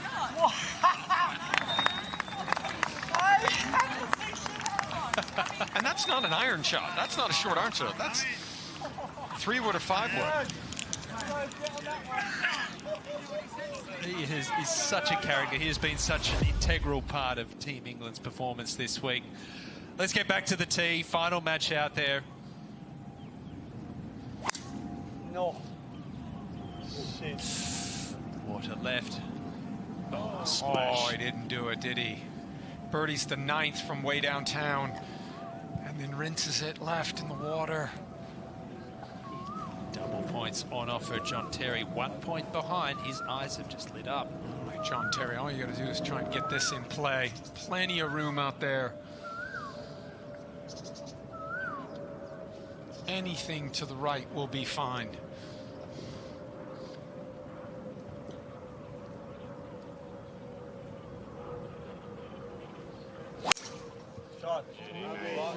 Well, that's what you needed to do there. Oh, one of the best of the day there. That's 298 yards to that tree, 10 yards short of it. It's a 290-yard drive to finish for John Terry. Interesting to see where Batistuta drops the ball as well. Let's move up ahead to Zola. Got himself a nice 9-iron, Gianfranco. He's not giving in. Don't worry, he wants to pipe this.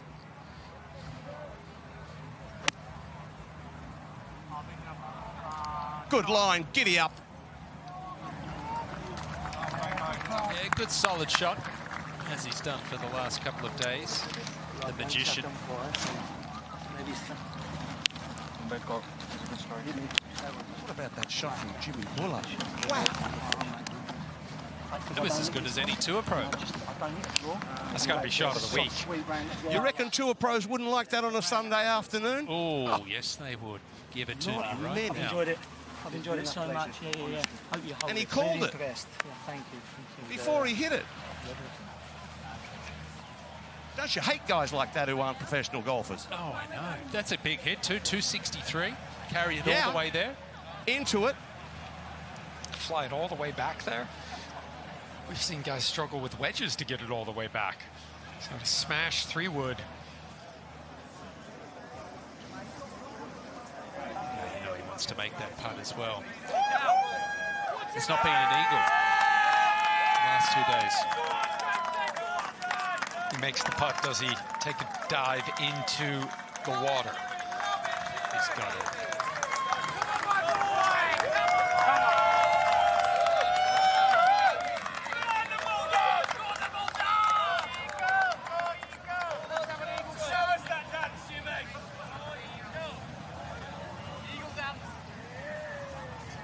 He is a popular man wherever he goes, Jimmy Bullard.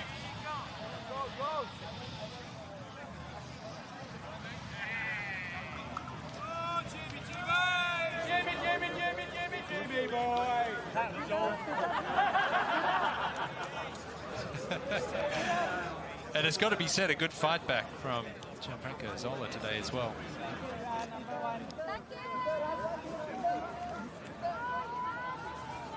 Clawed his way back from 4 points down to 2. Not going to be enough at the end, but been a fun battle to watch these two. Nothing but respect between the pair. You wonder how many of the younger generation of footballers, Gianfranco Zola was their hero, things he could do, the magician. Looked like there wasn't anything he couldn't do with football.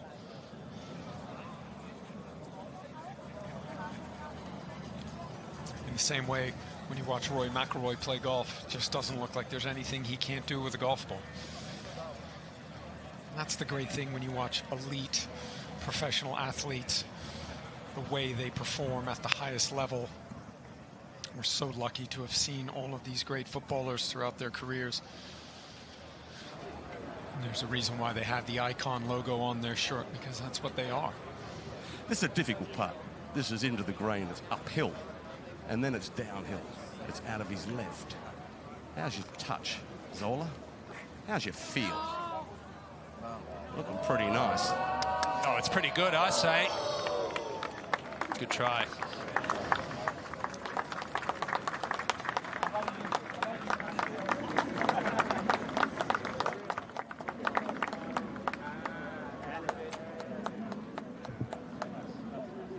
Just wondering whether he would normally concede the hole, but he wants to see Jimmy with a grandstand finish. Come on, there's not been an eagle in the 2 days so far. Could this be the first?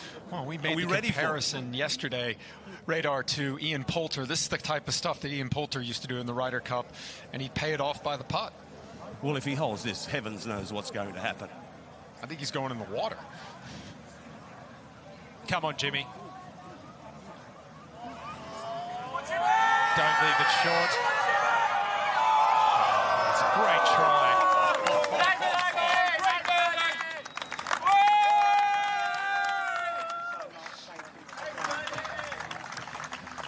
It's a victory for Team England. Another 4 points on the board.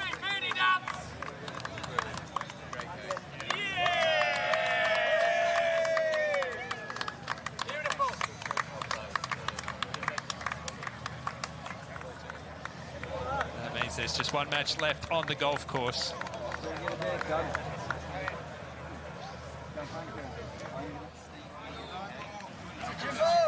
Great having Jimmy Bullard here, Reignwood icons of football.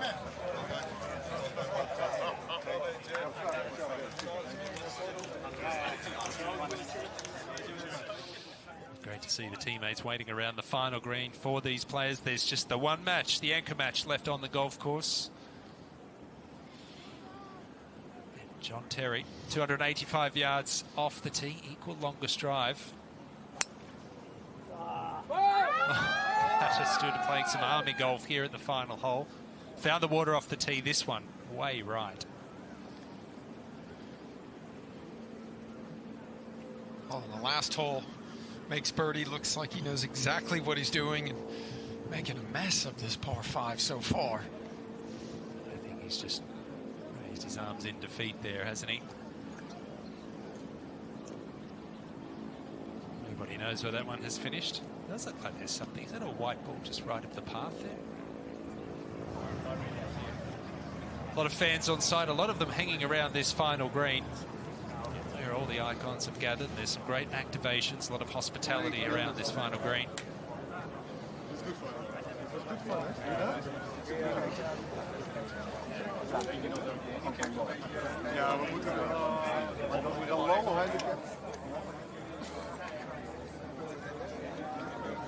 So many of these players, such fierce rivals, even on this Team World team 10, 15, 20 years ago, all coming together. It's great to see.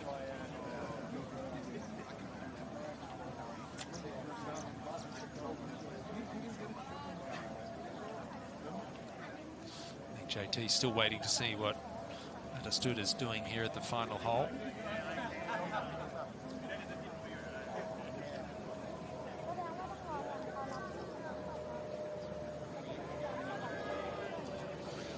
Well, while they're waiting, let's get down to Josh in the studio with Jimmy Bullard. Well, well, well. How about that, by the way? I thought you were going to make an eagle. I had good money on it. Sorry, Josh. Speechless. What a week. Yeah, proper. Just unbelievable. Played with Gianfranco Zola. Yeah, right? yeah. How good does that get? It doesn't get much better than that. And then coming in down the last, caught down, nice bit of breeze on us. He started playing some, I started playing some, and what a finish. Had a chance for eagle. Like, you know, that close. I tried. Yeah, it was a tricky putt. You know, even Wesley come up and he said it's a little bit off the left, and I was feeling this, and a bit of grain took over, but yeah, it was close. That's the level of golf we're at. A bit of grain took over. Yeah. I'm thinking, is it left or right? Is it up and down? But even the shot, Josh, let me talk you back through that. Wesley, please do. Please do, because I watched it from up here. You know what? How about we show you? So okay, you talk us through it. Do some commentary for us. So I had 268. Wesley's called it as I walked up, and I'm going, have you had your shot there? He's gone, Jim, you can do that. But I don't sweet draw it, and there's a big tree in my way. I've sweat draw it as I've hit it. I'm like, money. And it was just like... You were walking right after it. I just knew. And I just said, Wesley, follow me, baby. And that's all she wrote. There we go. And also, you know, watching some of the golf that you've played, and you told me at the beginning of the day, when I saw you on the first day, you said you had been in the water. You weren't in the best mood, because you just driven one in the water. But less of that. We're going to keep it positive. He said, I would love to beat Gianfranco Zola. I know he's a legend. Yeah. But I would love to beat him. How does it feel? Yeah, unbelievable. Whatever the score was, I don't know. But he's a good player. He's steady. He's solid. You know, he had a couple of shots on me, and you've got to be careful. There's a few tricky holes here. It looks like it suits me, like a longer ball, hit the ball longer, but it doesn't. There's a few bunkers. So to beat him, he birdied the par 3 7th, I believe. Yeah. So it's like, oh, this could go either way here. Oh, John's going for the green here. Come on, John boy. Yeah? This is the level of support. Come on, JT! That's what I wanted to hear. We need some support. Not that we need any of the points, but Jimmy, please do a bit of commentary for us here as JT goes for his green on the I think we're behind that big apple tree. I'll say he's got 280. I don't think he's going to get there. What's he got? Let's have a little butchers. Yeah, have a He's look, got a get little close. He's got a little freeward. He does like this shot, to be fair to him. A little bit of breeze into. Let's see where it goes. What would you do? I mean, this is basically the shot that you had in. I'd be at it. No, I've had to sweep it around the tree. He's got it slightly yours was harder. easier. Struck it. Is it a tad left? Where's he going? He's not happy Does he with like it? Is he walking after it? I No. don't think he likes it. No, he's mermaid flicked it off. Oh. No good. Is there a ball in your pocket, Jimmy, you can throw down there? What's the score with JT? He'd be fuming if he's lost this. No, I don't. You know, he is fuming. He's not a good loser, is our JT. Well, he's won all his life, hasn't he? I play golf with him every week at the Scratch Club at Wisley. Oh, sorry, boys, I shouldn't say Scratch Club because they said it's a secret, but I've just let it out on Sky Sports. But I play golf with him every week on a Friday, and he hates losing, like, with the best of them. Do you know what I mean? Like, sure. He is officially the hardest grinding golfer that I've played with. Him, Stephen Hendry.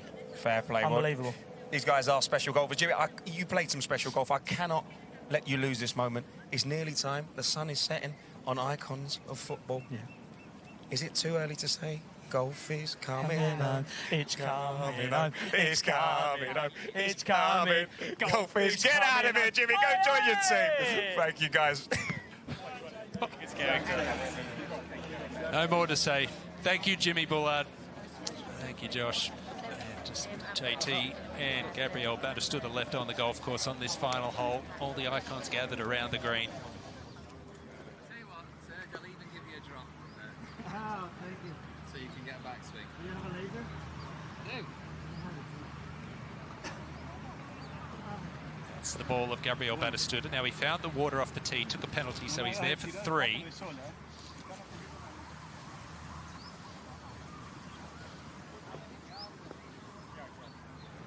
Which side you going? That side? Here we go. No, closest we're going to be here. Oh, call the captain. Nearest point, you've got to consider your stance too.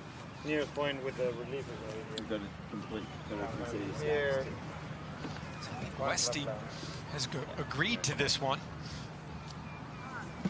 Team World haven't had their call the captain option this afternoon, so Sergio Garcia will be hitting the 4th shot.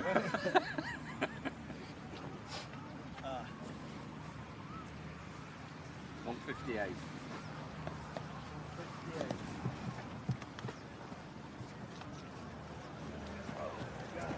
Well, assuming this is his 4th shot, Claude, still in this hole because JT's hit it in the water, he'll be playing 4 from a little further up. Yeah, absolutely. Well, Sergio's pulling out a couple of clubs just to check out which one he wants to hit. This lies, yeah, the ball's just nestled down a little bit. One thing's for certain, I've called more shots for Sergio Garcia than these footballs before. But look, this flag position over there back right, well, Jimmy Bullard's flag, let's face it, that was the shot of the championship. Now, this thing could jump. He'll take this on, he won't bail out. It's just whether he can hold the back edge out of this jumpy kind of lie. The wind is out of the right-hand side a little. Got himself an 8-iron. He's still a long way back. So can he hold that back edge?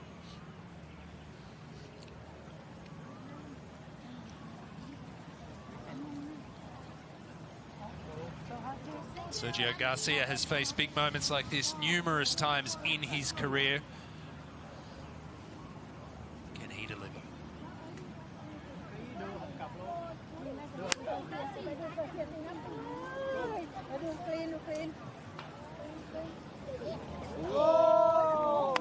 Got the jumper. Oh, man. Radar was right. That did jump out of that lie. He had 8. He could probably have gotten a 9 there from almost 170.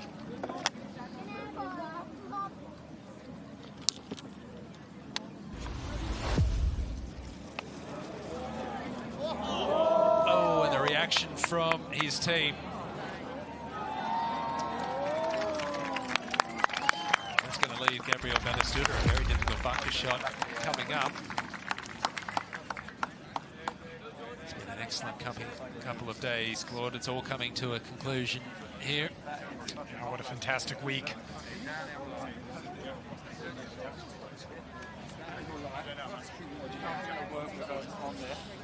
Incredible athletes. Great footballers, great camaraderie. But for me, the star of the show has been this amazing golf course here at Robbinswood. I think every one of these players would love to play here every day, I can tell you that. But I think the whole format really has been wonderful, hasn't it? I mean, it's just a great innovation, the Icon series. It's here to stay. 24 icons of football, a global game. Never been so nervous back there. Mohammed in Africa. They love JT. They love JT all around the world. Very subjective who is the best captain of all time, but certainly throw his name into the ring. Radar, thanks for all your work this week. Yeah, it's been great fun. What a great shot from John Terry there to come out of the rough there and get such height and such spin. Fantastic shot. Good stuff. So JT will have a par putt coming up. Gabriel Batistuta playing his 5th from the back bunker.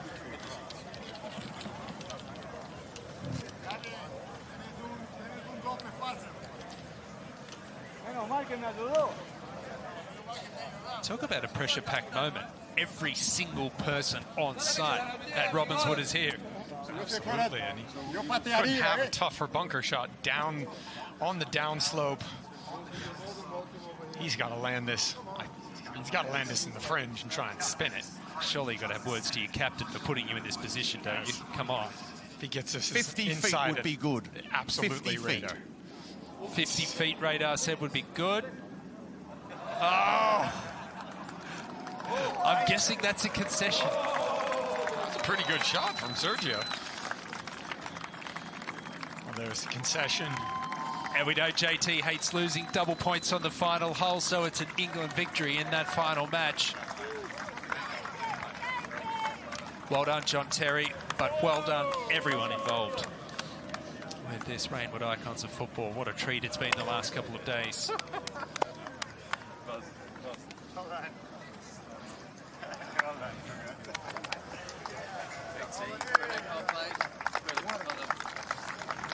Thank you also to Lee Westwood and Sergio Garcia, the captains. They have been instrumental in this Reignwood Icons of Football.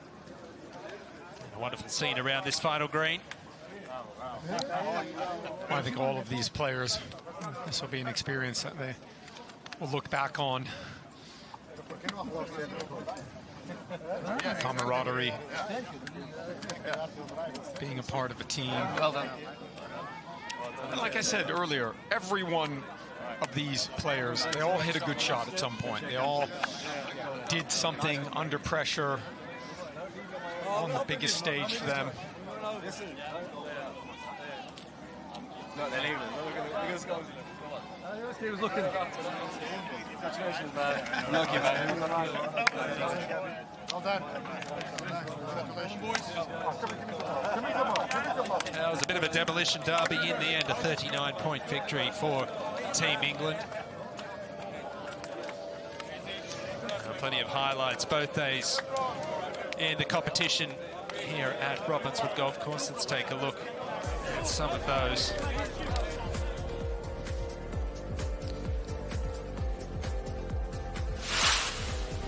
Well, on the first, one of the standouts this week, Teddy Sheringham, the no-look putter.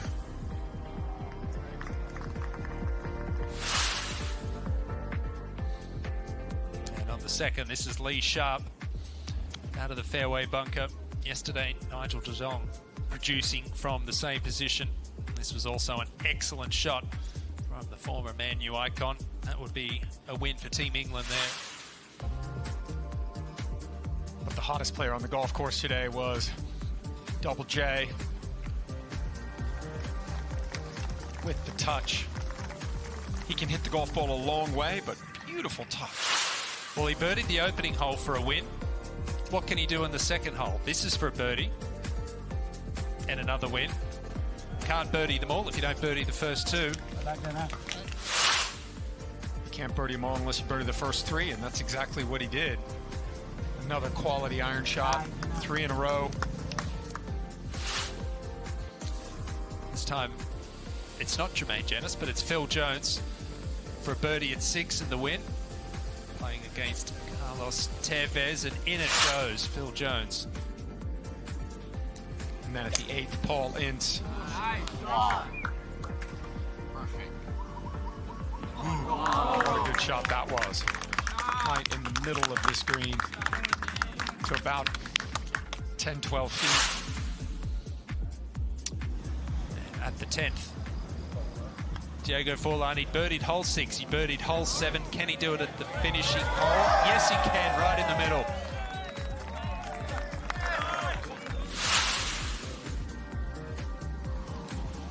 Gabriela Batistuta on the 9th, about 30 feet up the hill. Match was all square. Take a 1-up lead. Let's see what that means to him. He loves it.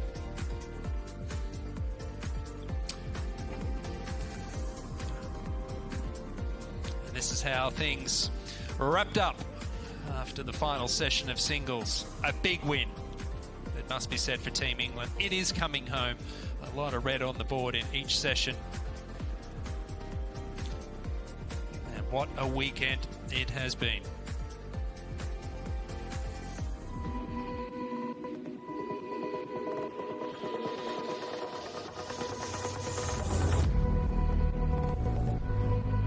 An icon is someone that is extraordinary at what they do. Elegance, unique. There's few in the world that are iconic, full stop. All the names who are actually present here, they are all icons. Which is going to be the most iconic thing to do? Hug from Theo Walcott. Oh gosh, Theo, how are you, mate? So, here I am. I'm absolutely buzzing. I think you can tell by the smile on my face, I've been quite excited to get here. I'm in heaven, mate. Let me show you how I prepare like an icon. Whoa! No, slow down, John. Whoa! I want to go back to school. To go home with a cream jacket would be incredible. Be nice with a glass of champagne in my hand. I think rivalry in sport is very important. There's still that hatred there.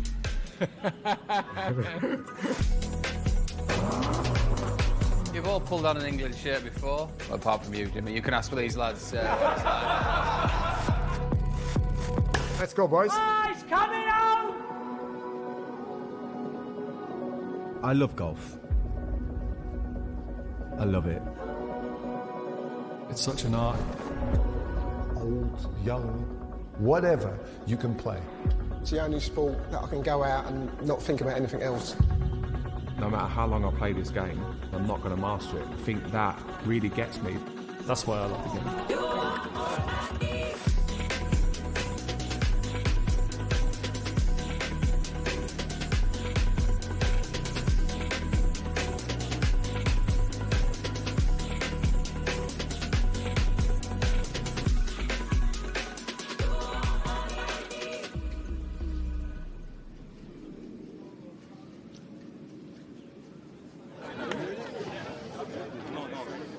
It really has been a treat the last couple of days, Claude, but I think the overriding, or the one word that a lot of these players have used is gratitude.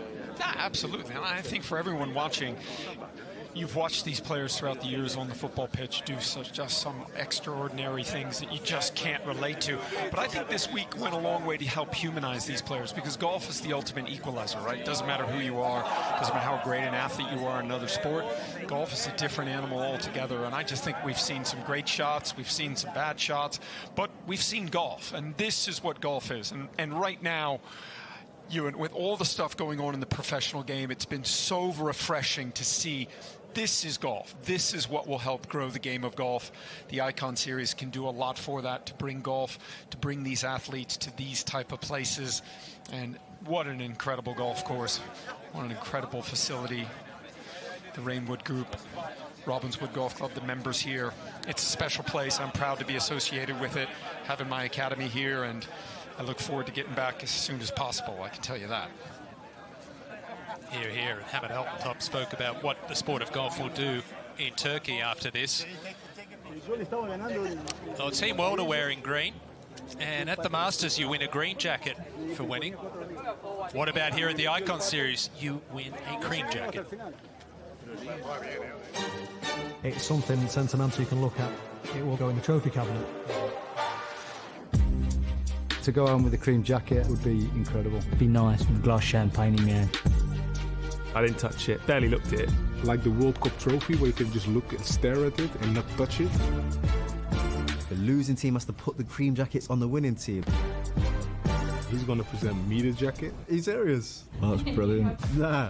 For the other team to put it over your shoulders, you know, rub it in a little bit. I can imagine there being some very smug people around. I'm going to go in front of John Terry and I'm going to show my jacket. We won't lose. We won't lose. I don't have to do that. We are the one who's going to wear the cream jacket on the final day. It's time for the official presentation. Let's get down to the final green with Dick Doherty. Thank you very much, Ewan. Ladies and gentlemen, warm welcome here to our prize-giving presentation of what have been a sensational Reignwood Icons of Football tournament. This has been a fitting venue for the best players of football that you could ever imagine to pit their golfing skills against each other for England and the world. And because of that, they put on a great show for you. But huge congratulations to all of you here in Thailand. You made it a special event. Thank you so much for your support.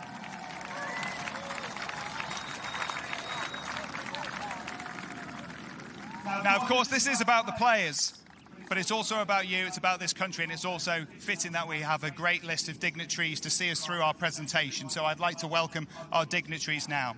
First of all, Dr. Thaksin Shinawatra, former Prime Minister of Thailand.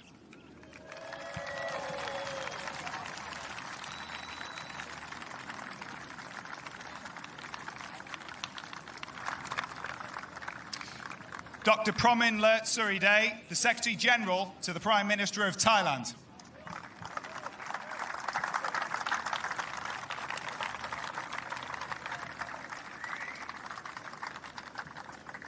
The CEO of Icons, Mr. Tom Brooks.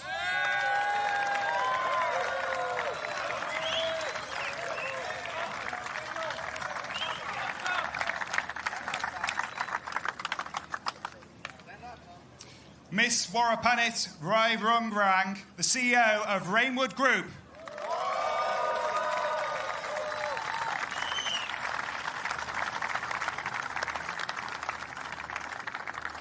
And finally, Mr. Parit Ruktapong Paisai, licensee and founder of KIS International School.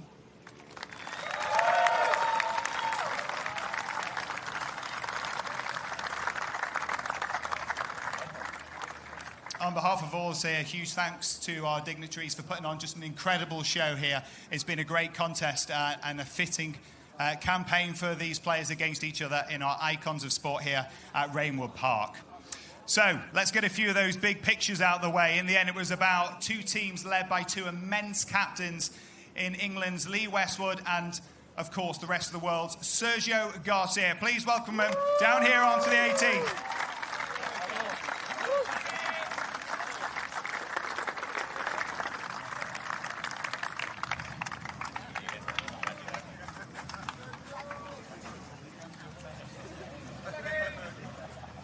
Great leaders, icons of golf in Sergio and Lee. If I can get you to go ahead into the centre, we're going to get a couple of pictures with both of you with the trophy. Of course, only one of you will get to keep it.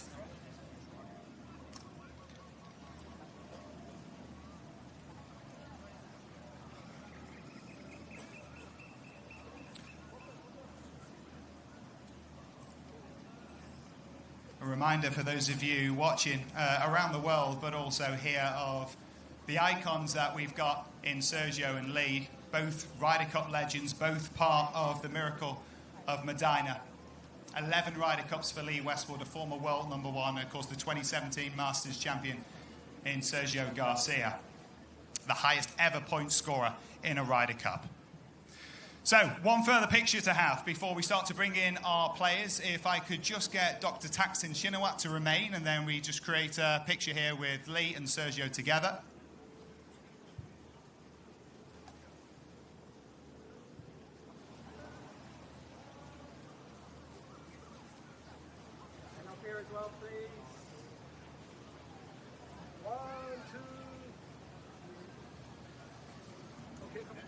Gents, thanks for putting on such a great show.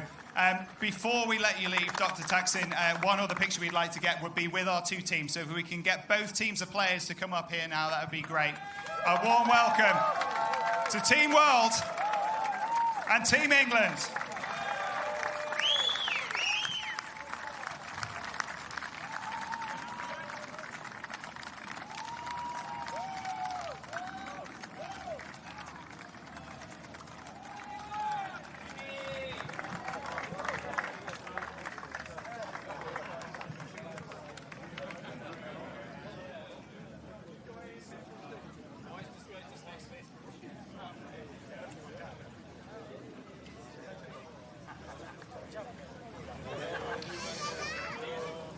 Guys, before we get into our pictures, I think it's probably fitting with all of you here. Pardon my cable as I mosey across the green. Robbie Fowler causing trouble as he always did at Anfield. A little chat with our winning captain in Lee. Lee, what has been the experience of trying to guide through this week?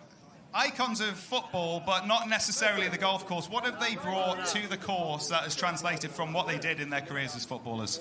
I think a coach or a captain's only as good as the talent he's got to work with, and this is a talented bunch. You know, obviously world-class footballers, but they've managed to transfer it onto the golf course this week. They're all ultra competitive, and we just had the edge this week.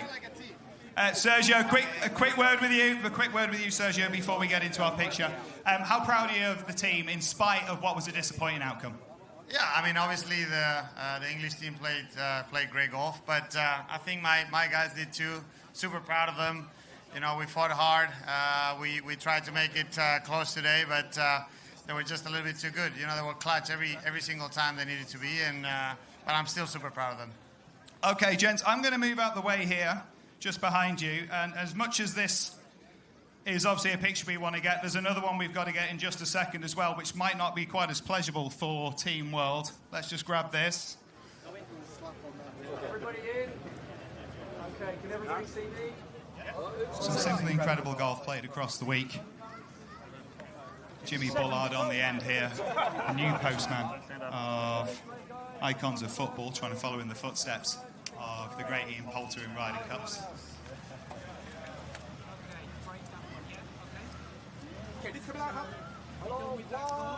Okay, guys, it's time to move on. This, of course, leads to the thing that we've been talking about all week long. The winners here have received the cream jacket. The winner is going to be Team England. So if I could possibly get Team World lined up behind Team England here.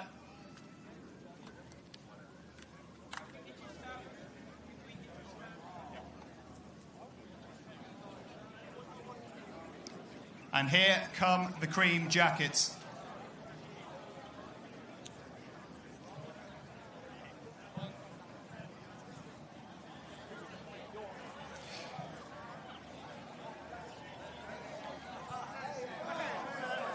Gents, if I can get Team England to line up in front of Team World so they can put the jackets on you, although Figo looks like he's keeping that one to himself. One in front of the other, guys. We can get you to work around the back of Team England here, or vice versa. Excellent.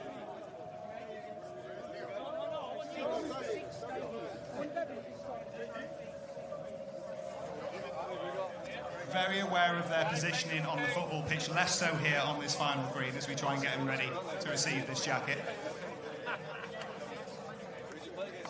Guys, can I get you to move in? Let's get you to move in. Lined up there, Team World behind Team England. You are taking a bit of time. Slow play is a problem in the game of golf. Let's get you lined up. Joe, get yourself over there in amongst them.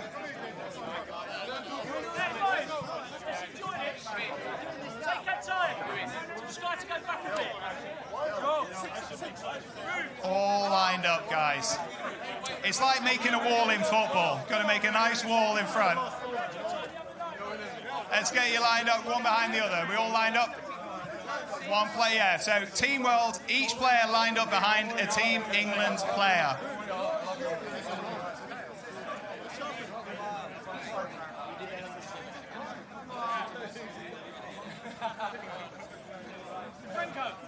Come on, don't go, Come on, gents, otherwise there'll be time for the next Reignwood Icons of Football.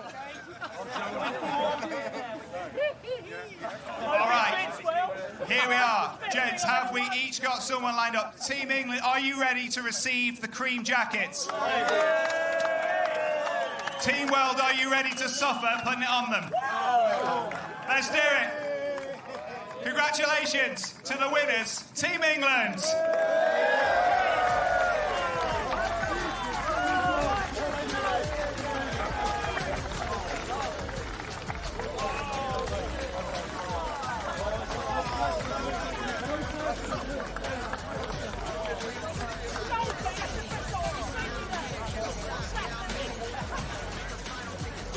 I'd like to reintroduce here with our winning team, Dr. Thaksin Shinawatra, the former Prime Minister of Thailand. If I could get you down here with Team England for the picture, and Lee with the trophy. Lee, let's get you with the trophy. It's time. I'm going to take you around there. It's pretty heavy. Team England, can I get you to just back up next to the trophy?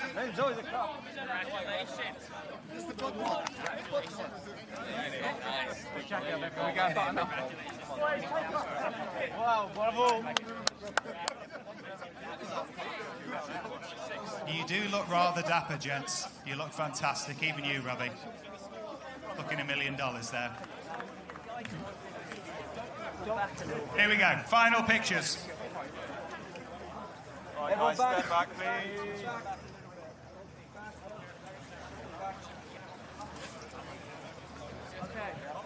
Okay, nobody more. Step back. No, don't listen to him. Like me.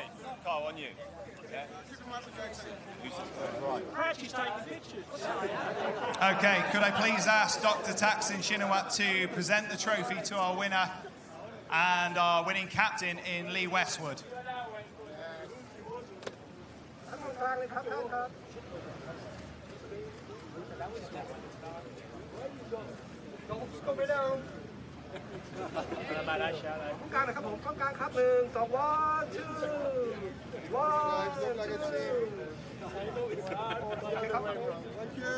Lee, let's get you to step forward and pick up the trophy. It's really heavy. It's a proper trophy, this one. Really heavy.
We'll leave Team England to the celebrations. A lot of very happy Englishmen in the land of smiles. We'll see you next time.